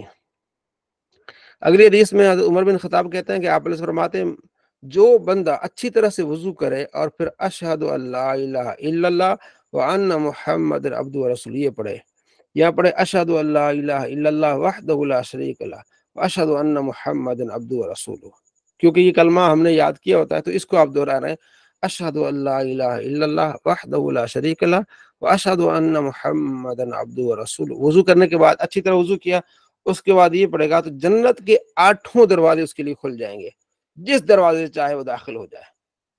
کتنی بڑی اس کی فضیلت ہے، تو یہ بھی آپ نے فضیلت حاصل کرنی ہے. ٹھیک ہے، آپ نے وضو کرنا ہے اور وضو کے بعد آپ نے اس دعا کو یاد رکھنا ہے. اور میں کل یہ آپ سے دعا سنوں گا، کس کس نے یہ دعا سنانی وہ ہینڈ ریز کریں. کس کس بھائی نے یہ مجھے دعا سنانی ہے وہ ہینڈ ریز کریں. جی ماشاء اللہ. ٹھیک ہے ٹھیک ہے. تو جی طاہر صاحب بھی ہے، ماشاء اللہ کیا بات ہے. تو جی تو آپ سب نے بالکل آسان ہے، دعا کیا ہے وہ آپ نے وہ دوسرا کلمہ ہی ہے، اشہد ان لا الہ الا اللہ وحدہ لا شریک لہ واشہد ان محمد عبدہ ورسولہ. تو آپ کو سنانے کا مقصد یہ کہ آپ کی توجہ رہے، آپ نے کل یہ سنانا ہے. اگلی حدیث میں آپ علیہ فرماتے ہیں میری امت کو قیامت کے دن بلایا جائے گا تو ان کے آثار وضو چمک رہے ہوں گے. تو جس کو جتنا چاہیے کہ وہ آثار وضو اپنے چمکائے. ٹھیک ہے نا. تو صحابہ نے عرض کیا رسول اللہ آپ کیسے اپنی امت کو پہچانیں گے؟ فرمایا آثار وضو سے. جس طرح کہ کالا گھوڑا ہوتا ہے، یعنی 100 گھوڑے زیادہ گھوڑے کالے ہیں، اس میں اس طرح کے گھوڑے ہیں جن کا چہرہ چمک رہا ہے، جن کے جو ٹانگیں چمک رہی ہیں، تو دور سے نظر آئے گا کہ یہ گھوڑا ہے. اسی طرح میں اپنی امت کو کیا کروں گا؟ پہچانوں گا. تو اگر حدیث میں فرماتے ہیں کہ جہاں تک مومن کے وضو کا پانی جاتا ہے نا تو وہ اس کے لیے زیور بن جاتا ہے، وہ اس کی خوبصورتی بن جاتی ہے. اسی طرح وضو کو بہت اچھا کرنا ہے، آپ نے بنانا ہے.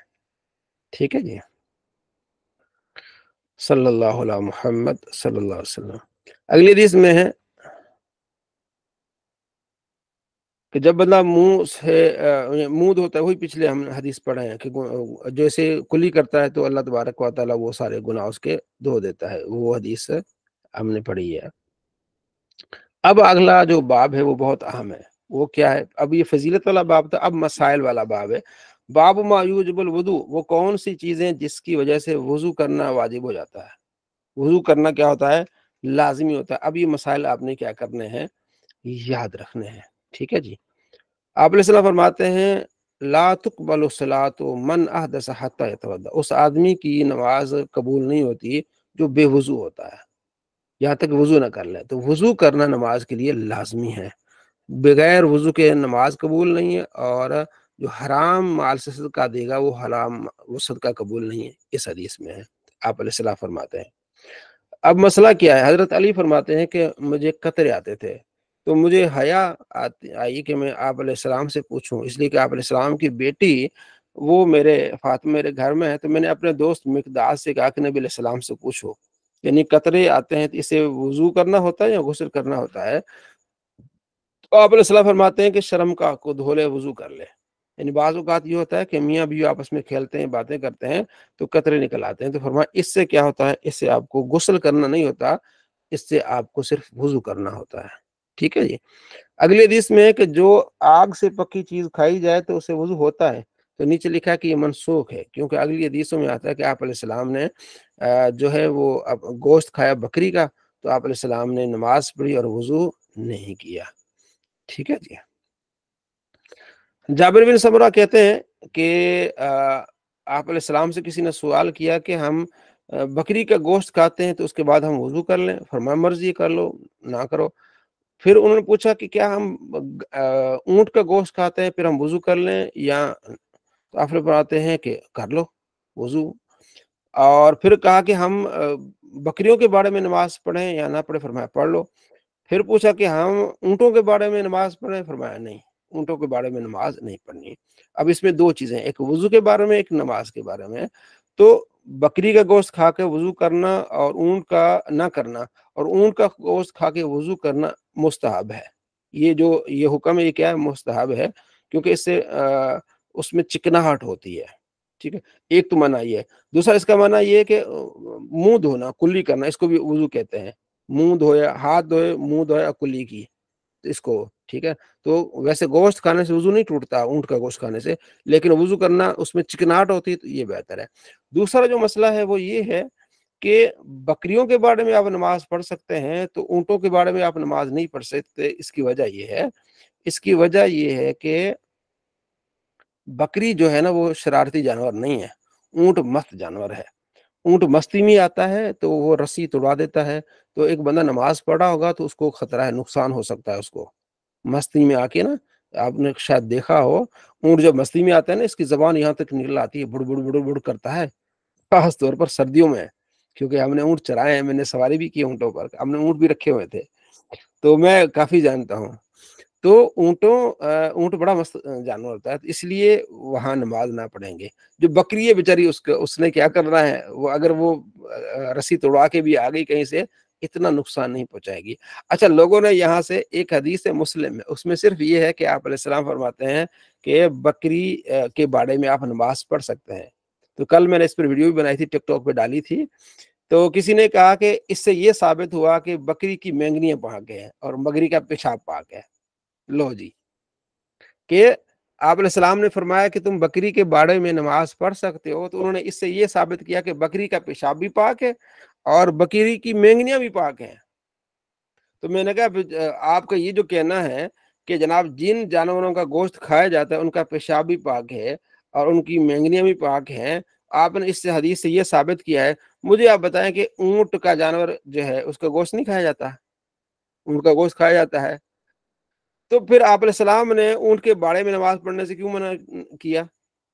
آپ نے دلیل یہ لی ہے کہ نبی علیہ السلام نے بکری کے باڑے میں نماز پڑھنے کو جائز قرار دیا ہے، تو اس سے یہ پتا چلا کہ بکری کا گوشت کھایا جاتا ہے تو اس کے باڑے میں نماز پڑھنا جائز ہے، تو اس کا گوشت بھی جائز ہے، اس کا پیشاب بھی ناپاک نہیں ہے اور اس کی مینگنیاں بھی پاک ہے۔ کمال ہو گیا۔ پھر اگلی حدیث میں یہ بھی آپ دیکھ لیں۔ تو یہاں وہ مسئلہ نہیں ہے، مسئلہ یہاں ہے حفاظت کا، کہ اونٹ جو ہے مست جانور ہے، بکری اتنا نقصان نہیں پہنچائے گی، ایک بات۔ دوسری بات یہ کہ اونٹ بکری پیشاب کرے گی، اتنی چھینٹیں اتنی دور نہیں جاتی، جب اونٹ پیشاب کرتا ہے پونچھ مارتا ہے، دور تک چھینٹیں جاتی ہیں۔ ٹھیک ہے۔ تیسری یہ کہ یہ ہم نے پہلی حدیث یہ پڑھی ہے کہ صفائی نصف ایمان ہے، تو وہ کیسا مسلمان ہے جو اس سے یہ اخذ کر رہا ہے کہ پیشاب پاک ہے، مینگنیاں پاک ہیں؟ تو آپ مینگنیاں بھی ہیں باڑے میں، پیشاب بھی باڑے میں، آپ وہی نماز پڑھیں گے؟ پیشاب کے اوپر کھڑے ہو کر نماز پڑھیں گے؟ کیسا کمال ہے!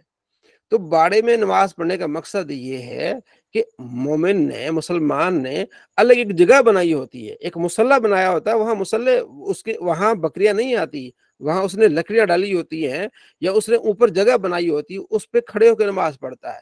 یہ نہیں کہ باڑے میں جناب مینگنوں کے اوپر نماز پڑھے گا اور جناب علی پیشاب کے اوپر نماز پڑھے گا. تو یہ کس طرح کی سوچ ہے ان کی؟ ٹھیک ہے جی، یہ سوچ کیا ہے؟ ٹھیک ہے نہیں ہے. تو اس حدیث سے یہ اخذ کرنا یہ بھی بہت ہی غلط ہے. ٹھیک ہے جی. تو اہل حدیث حضرات آپ کو شاید وہ اس حدیث سے بھی لیتے ہیں کہ ہاں جناب علی آپ اونٹ کا پیشاب بھی پی سکتے ہیں. اونٹ کا پیشاب.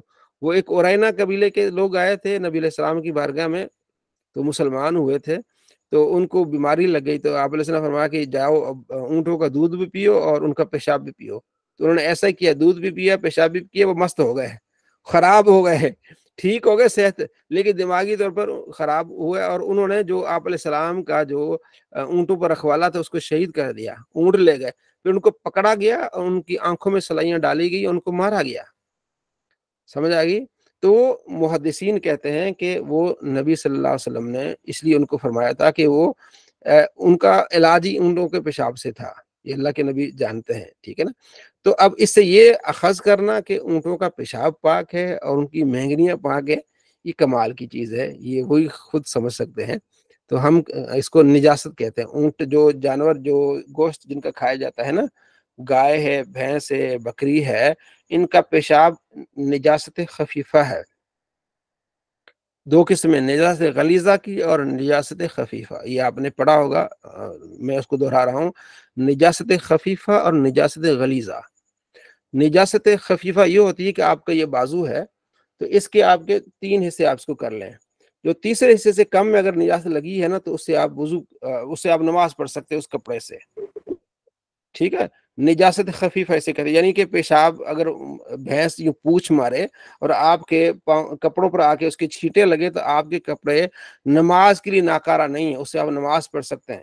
یہ نجاست کیونکہ اس کے قطرے لگتے ہیں نا، آپ کا جو بازو ہے اس کے ایک حصے پر تھوڑے سے قطرے لگ رہے ہوتے ہیں. اگر آپ کا دل کرے تو نماز پڑھ سکتے ہیں مجبوری کے طور پر، اگر آپ اس کو صاف کرنا چاہیں تو بہتر ہے. اس کے کہتے ہیں نجاست خفیفہ. اور نجاست غلیظہ یہ ہے کہ آپ ایسے ہتھیلی پر پانی لیں اور جو پانی ہتھیلی پر بچ جاتا ہے اتنا، یعنی حصہ اگر گیلا ہو جائے، اتنا حصہ گیلا ہو جائے، انسان کے مثال انسان کے پیشاب جو ہے نا وہ نجاست غلیظہ ہے انسان کا پیشاب. تو اتنا اگر وہ غلیظہ جو گیلا ہو جائے کپڑا تو پھر آپ اس سے نماز نہیں پڑھ سکتے. اور تھوڑا گیلا ہو، 2-3 قطرے آئیں تو اس سے آپ کو جو ہے وہ نماز پڑھنے سے ممانعت نہیں، آپ نماز پڑھ سکتے ہیں. اچھا، یہ وہ حضرات جیسے ابھی پیچھے حدیث آپ نے پڑھی کہ حضرت علی رضی اللہ تعالیٰ عنہ نے پوچھا اپنے ساتھی سے، کہا کہ نبی علیہ السلام سے پوچھ کے اگر قطروں سے غسل ہے کہ کیا ہے، تو آپ علیہ السلام فرمایا کہ قطرے نکل آئیں تو اس سے کیا ہے وضو کرنا ہوتا ہے. اب قطرہ نکل آیا، پھر جا کے آپ کو جو ہے وہ لباس چینج کرنے کی ضرورت نہیں ہے. 1-2 قطروں سے نہ آپ لباس چینج کر سکتے ہیں، نہ لباس کو دھونا ضروری ہے. 1-2 4 8-10 قطروں سے نہیں، اتنا وہ آپ کا لباس گیلا ہو جائے جس طرح ہتھیلی پہ پانی آتا ہے اور اتنا حصہ، یعنی کہ وہ سمجھو کہ اتنا حصہ آپ سمجھیں کہ گیلا ہوا ہے، پھر آپ کو لباس چینج کرنا پڑے گا یا اس کو دھونا پڑے گا. 1-2 4 قطروں سے. ویسے ہی فقہ میں ایک اصطلاح آتی ہے، اسے کہتے ہیں استبراء. اسے کیا کہتے ہیں؟ استبراء.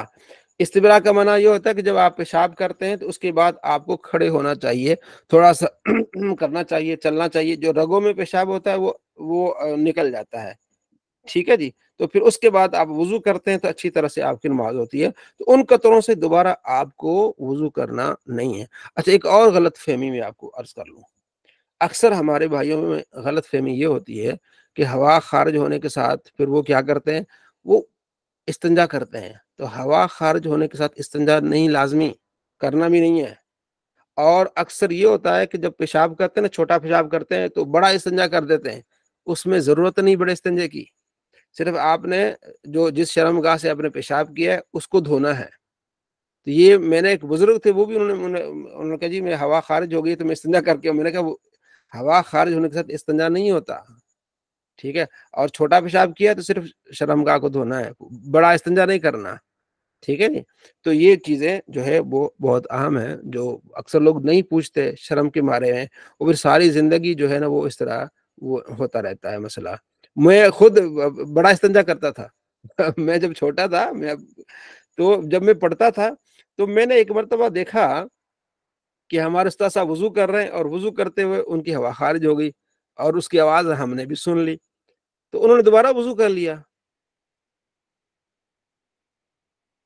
یہ بھائی کہہ رہے وائس نہیں آ رہی جی نہیں، آپ ان کو کا میری ان کا وائس ایشو ہے، وہ ان کا ایشو ہے، صاحب آپ کی آواز صاف ہے۔ ان کا ٹھیک ہے۔ تو میں بتا رہا تھا کہ میں اب پڑھتا تھا، حفظ کرتا تھا، تو جب مجھے ہوا خارج ہو جاتی میں جا کے دوبارہ استنجا کرتا، میں تو تنگ ہو گیا۔ تو ایک مرتبہ ہمارے استاد صاحب وضو کر رہے تھے تو وضو کے دوران ہی ہوا خارج ہو گئی ان کی۔ اب یہ تو انسان کی طبیعت ہے، نبی علیہ السلام نے فرمایا ہنسنا نہیں ہے، ہوا خارج ہونا یہ انسان کی طبیعت میں شامل ہے۔ آپ علیہ السلام کی مجلس میں ایک آدمی کی ہوا خارج ہو گئی تو آپ علیہ السلام نے فرمایا یہ کون سی ہنسی کی بات ہے؟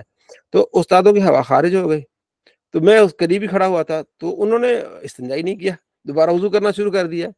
تو بعد میں علم ہوا مجھے کہ ہوا خارج ہونے کے ساتھ استنجا لازمی نہیں ہے، نہیں کرنا پڑتا ہے۔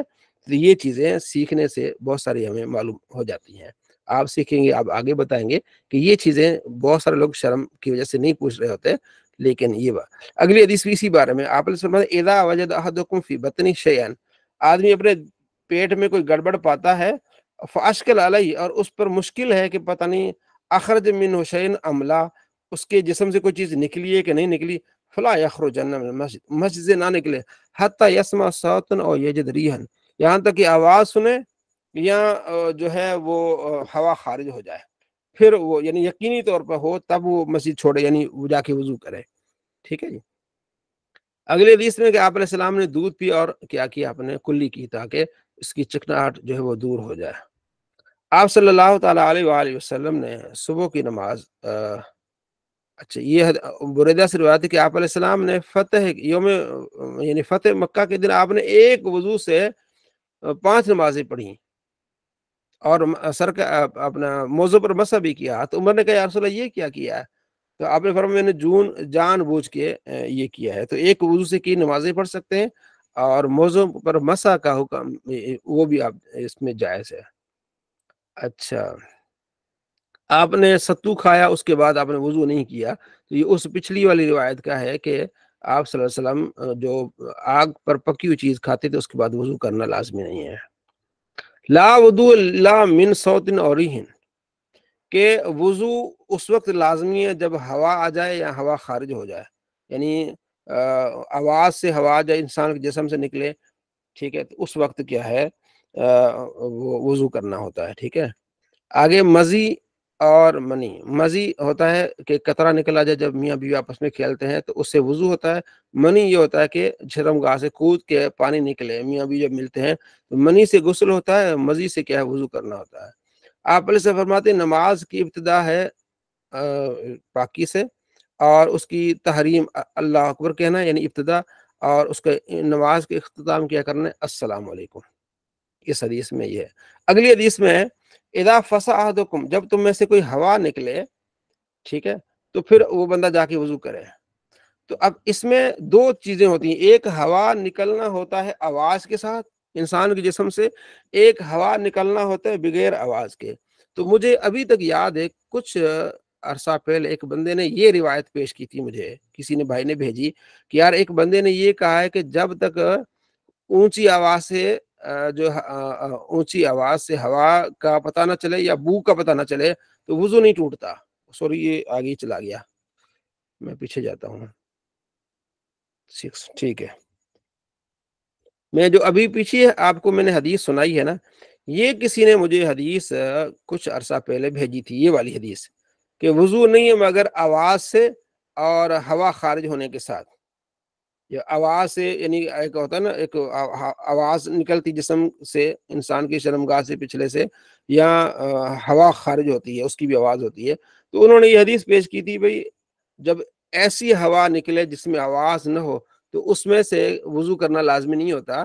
تو پھر میں نے ان کو یہ حدیث سنائی تھی کہ اگلی حدیث بھی ہے کہ وہ ہوا جس میں آواز نہ ہو وہ بھی جسم سے نکلے تو اس سے بھی وضو ٹوٹ جاتا ہے۔ تو لوگوں کو چاہیے کہ پوری مکمل معلومات حاصل کریں، اس کے بعد کوئی مسئلہ اخذ کریں، تو اکثر لوگ ایسا نہیں کرتے۔ اگلی حدیث میں ہے کہ آنکھیں جو ہے نا انسان کی شرمگاہ کا تسمہ ہے، جس تسمہ باندھ دیا جاتا ہے نا، تو آنکھیں بھی انسان کی شرمگاہ کا تسمہ ہے۔ جب آنکھیں کھلی ہوتی ہیں نا تو انسان کی ہوا نہیں خارج ہوتی، اگر خارج ہوتی ہے تو انسان کو پتہ چل جاتا ہے کہ ہاں لیکن جب آدمی سوتا ہے تو آنکھیں بھی سو جاتی ہیں، تو پھر ہوائیں نکلتی رہتی ہیں، تو اس وجہ سے وضو کو لازم قرار دیا گیا۔ جب آپ سو جائیں نا، چتے لٹ کے ایسے سو جائیں، نیند آ گئی، تو اب آپ پر وضو کرنا لازمی ہے۔ ہاں آپ ایسے بیٹھے ہوئے ہیں، ٹھیک ہے، تو ادھر اونگ آ گئی ہے تو آپ پر وضو لازمی نہیں ہے۔ آگے روایت میں آتا ہے کہ صحابہ کرام نبی علیہ السلام کے انتظار میں بیٹھے رہتے تھے، ینتظرون العشاء، عشاء کی نماز میں، تو آپ علیہ السلام کے آنے پر وہ انتظار کرتے رہتے تھے، ایسے جھوٹے بھی ہو جاتے تھے، یعنی اس طرح نیند بھی آ جاتی تھی، لیکن اسی وضو سے نماز پڑھتے تھے، تو اس سے وضو نہیں ٹوٹتا۔ ہاں ٹھیک ہے، جب یہ چت لیٹے گا، سوئے گا، تو پھر اس سے کیا ہوگا۔ اگلا جو مسئلہ ہے وہ بڑا اہم ہے، اذا مس احدکم الذکر فلیتوضا، جو آدمی اپنی شرمگاہ کو چھو لے اسے چاہیے کہ وضو کر لے۔ تو اس میں دو معنی ہے، ایک معنی وضو کر لے، یعنی ہاتھ کیا کر لے، ہاتھ دھو لے، جب شرمگاہ کے پر ہاتھ لگے تو آدمی کو چاہیے کہ ہاتھ دھو لے۔ دوسرا یہ کہ کیا کہ وضو کر لے، جب شرمگاہ کو ہاتھ لگے تو اسے چاہیے وضو کرے۔ اس میں اہل سنت کا موقف یہ احناف کا کہ اس میں وضو کرنا لازمی نہیں ہے، ہاتھ دھو لے، وضو کرنا لازمی نہیں ہے، کیونکہ آگے حدیث آ رہی ہے، نبی علیہ السلام سے پوچھا گیا کہ ان مسل رجلی ذکر بعد ما یتوضا، کہ کوئی آدمی وضو کرنے کے بعد شرمگاہ کو اس کا ہاتھ لگ گیا، پہلے لوگ جبے پہنتے تھے نا، دھوتی بھی ہوتی، ایسے دھوتی کو ٹھیک کیا تو شرمگاہ پہ ہاتھ لگ گیا، تو کیا وضو کرے؟ فرمایا یہ بھی ایک حصہ ہے جسم کا، شرمگاہ بھی جسم کا حصہ ہے، تو اس سے وضو کرنا کیوں لازمی ہے؟ ٹھیک ہے، تو یہ اچھا آگے امام صاحب فرماتے ہیں، امام محی السنہ فرماتے ہیں کہ یہ حدیث منسوخ ہے، اس لیے کہ ابو ہریرہ ان کے بعد یہ جو طلق بن علی ہے نا، طلق بن علی، تو یہ پہلے اسلام لائے تھے، جب آپ علیہ السلام مدینے میں تشریف لائے نا، تو یہ اسلام لائے، تو یہ 7 سال بعد اسلام لائے تھے ابو ہریرہ، تو کہتے ہیں اس بنا پر کہتے ہیں کہ یہ منسوخ ہے یہ روایت، یعنی کہ ان کے نزدیک وہ روایت بہتر ہے کہ جس میں یہ کہ جب شرمگاہ کو ہاتھ لگ جائے تو آپ نے وضو کرنا ہے۔ لیکن یہ کسی سے بھی اختلاف ہو سکتا ہے، یہ امام صاحب کا یہ جو کہنا ہے کہ یہ منسوخ ہے، اس سے علماء نے کہا یہ بات ہم تسلیم نہیں کرتے، کیونکہ صرف یہ کہنا کہ یہ بندہ اسلام پہلے لایا ہے اور یہ بندہ اسلام بعد میں لے آیا ہے، اس لیے جو پہلے جس نے بات کی ہے، تو جسے جو پہلے اسلام لایا ہے تو اس سے روایت ہے، اور جو بعد میں اسلام لایا ہے وہ روایت ناسخ منسوخ ہو جائے گی، ایسا نہیں ہو سکتا۔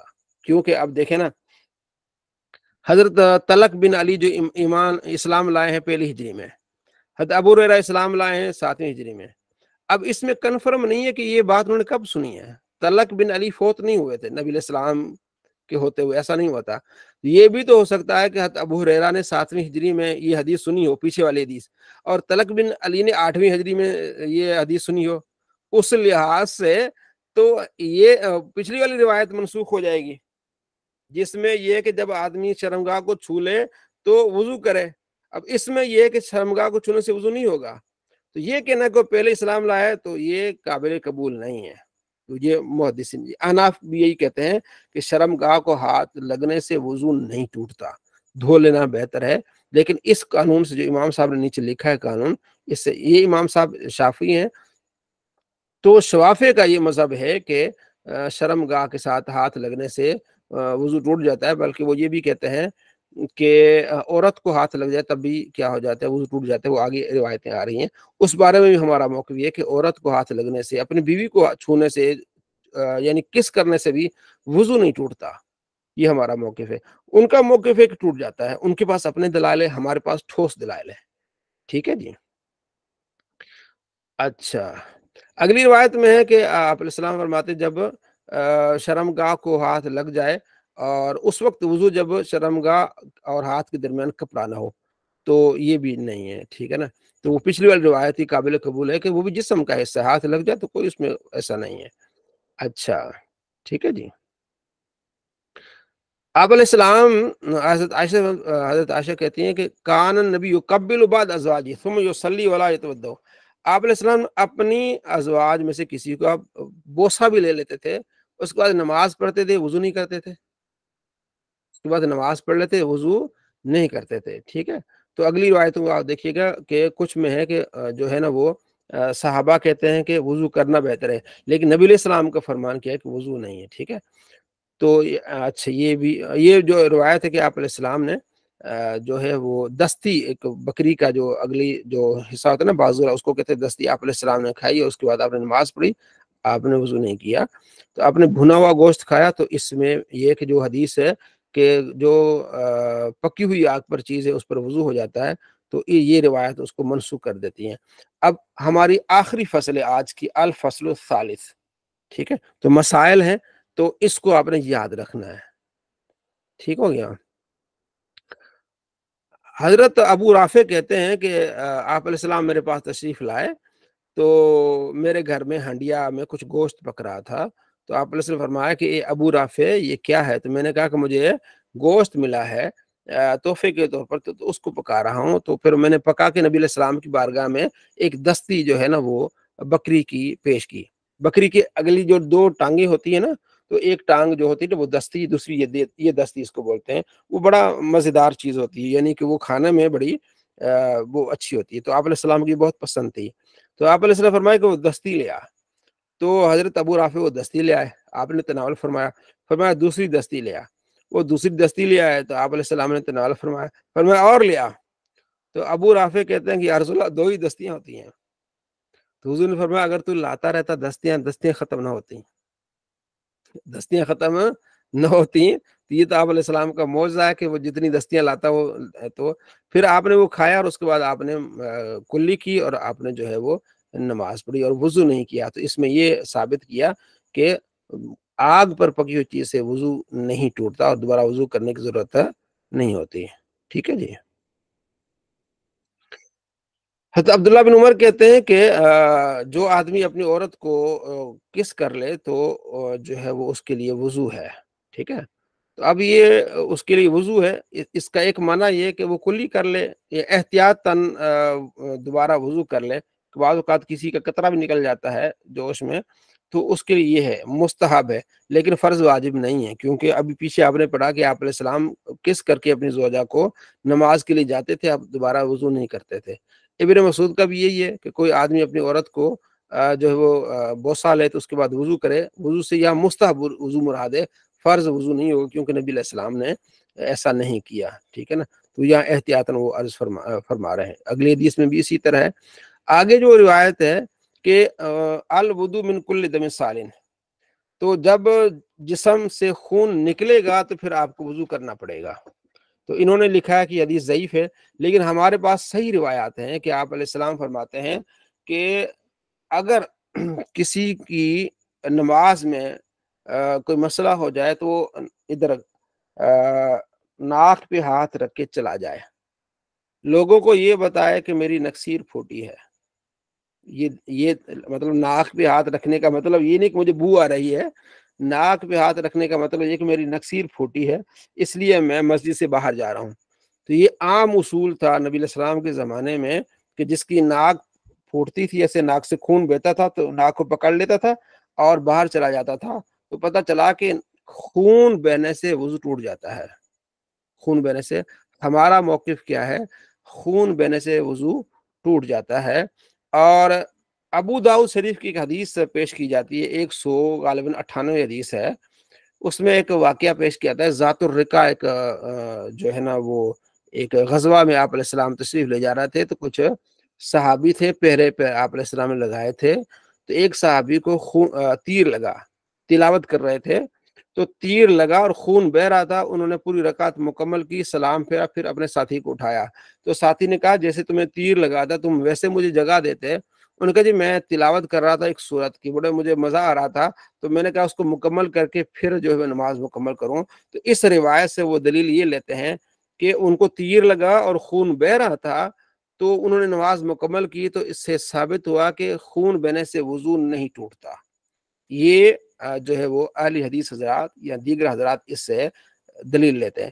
ہماری دلیل یہ ہے کہ یہ روایت ضعیف ہے۔ یہ روایت کیا ہے؟ اس میں 2 سکوں میں 2 راوی ہیں، اس پہ میری ویڈیوز ہے کافی ساری کہ 2 راوی ہیں، 2 کمزور راوی ہیں، اور امام ذہبی نے کہا کہ اس میں جو راوی ہیں وہ کیا ہے؟ کمزور ہیں، اس لیے یہ حدیث قابل ہے وہ نہیں ہے۔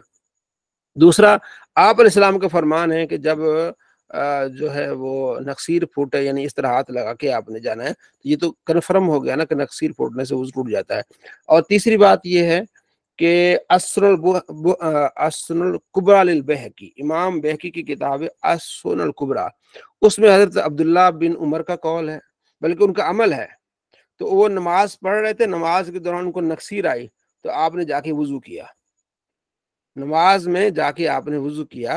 تو وضو کرنا اگر نقصیر پھوٹنے سے یعنی خون جسم سے خون نکلنے سے وضو نہیں ٹوٹتا تو پھر انہیں وضو کیوں کیا؟ ٹھیک ہے۔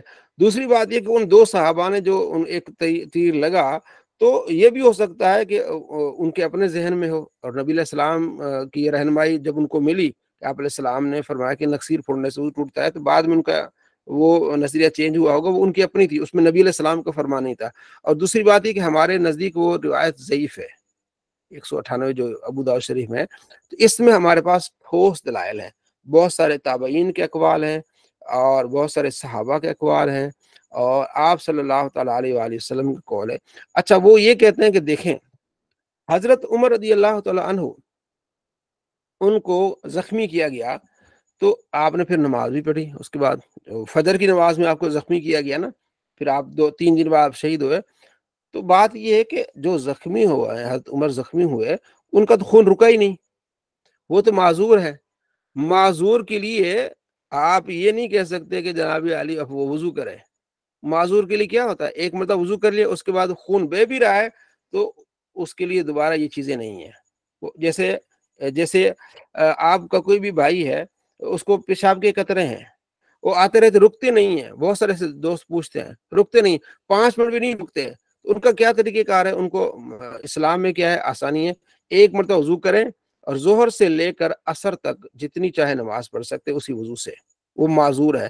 اسی طرح جو جنگوں میں زخمی ہو جاتے ہیں وہ معذور ہیں، اور جنگی حالات اور ہیں، جنگی حالات کو عام حالات پر جو ہے وہ منطبق نہیں کیا جائے گا، اس سے وہ مسائل نہیں اخذ کیے جائیں گے۔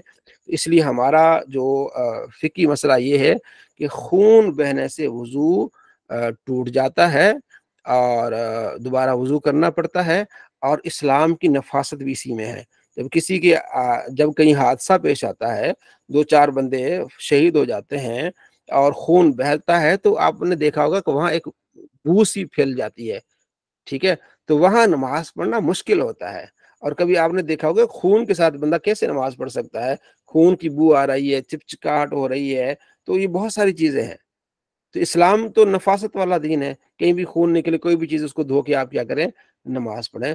اس پر ہماری کافی ساری تحقیق موجود ہے، آپ یوٹیوب پہ لکھیں گے خون بہنے سے وضو by Ali Nawaz on line, تو وہ بھی آپ کو مل جائے گا۔ اس پہ میں نے غالباً آرٹیکل بھی لکھا تھا اور بہت ساری چیزیں ہیں، تو یہ چیزیں آپ کو یاد رکھنی چاہیے۔ بعض لوگ اس پر سوال کرتے ہیں، مجھے بھی یاد ہے سرگودا سے ایک فوجی تھے، وہ مجھے بار بار پوچھتے تھے کہ یار ہمیں جو لوگ کہتے ہیں کہ خون بہنے سے وضو نہیں ٹوٹتا، اس بارے میں آپ بھی ذرا تحقیق کریں، بتائیں۔ تو پھر ہم نے ان کو پھر ویڈیوز بنا کے بتائی تھی کہ یہ دیکھیں ہماری تحقیق یہ کہ خون بہنے سے وضو ٹوٹ جاتا ہے۔ تو یہ نبی علیہ السلام کی تعلیمات اور صحابہ کرام علیہ رضوان نے اس پر ان کا عمل ہے کہ نقصیر پھوٹنے سے وضو ٹوٹ جاتا ہے، تو خون نقصیر بھی جسم کا حصہ ہے، ناک بھی ادھر خون بہا تو وضو ٹوٹ جاتا ہے۔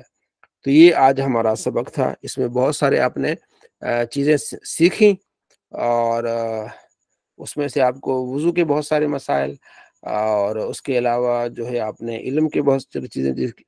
تو اگر آپ میں سے کوئی اس کا خلاصہ بیان کرنا چاہے تو ضرور بیان کرے، اور کوئی فرمانا چاہے تو میں اسے سن رہا ہوں۔ جی السلام علیکم۔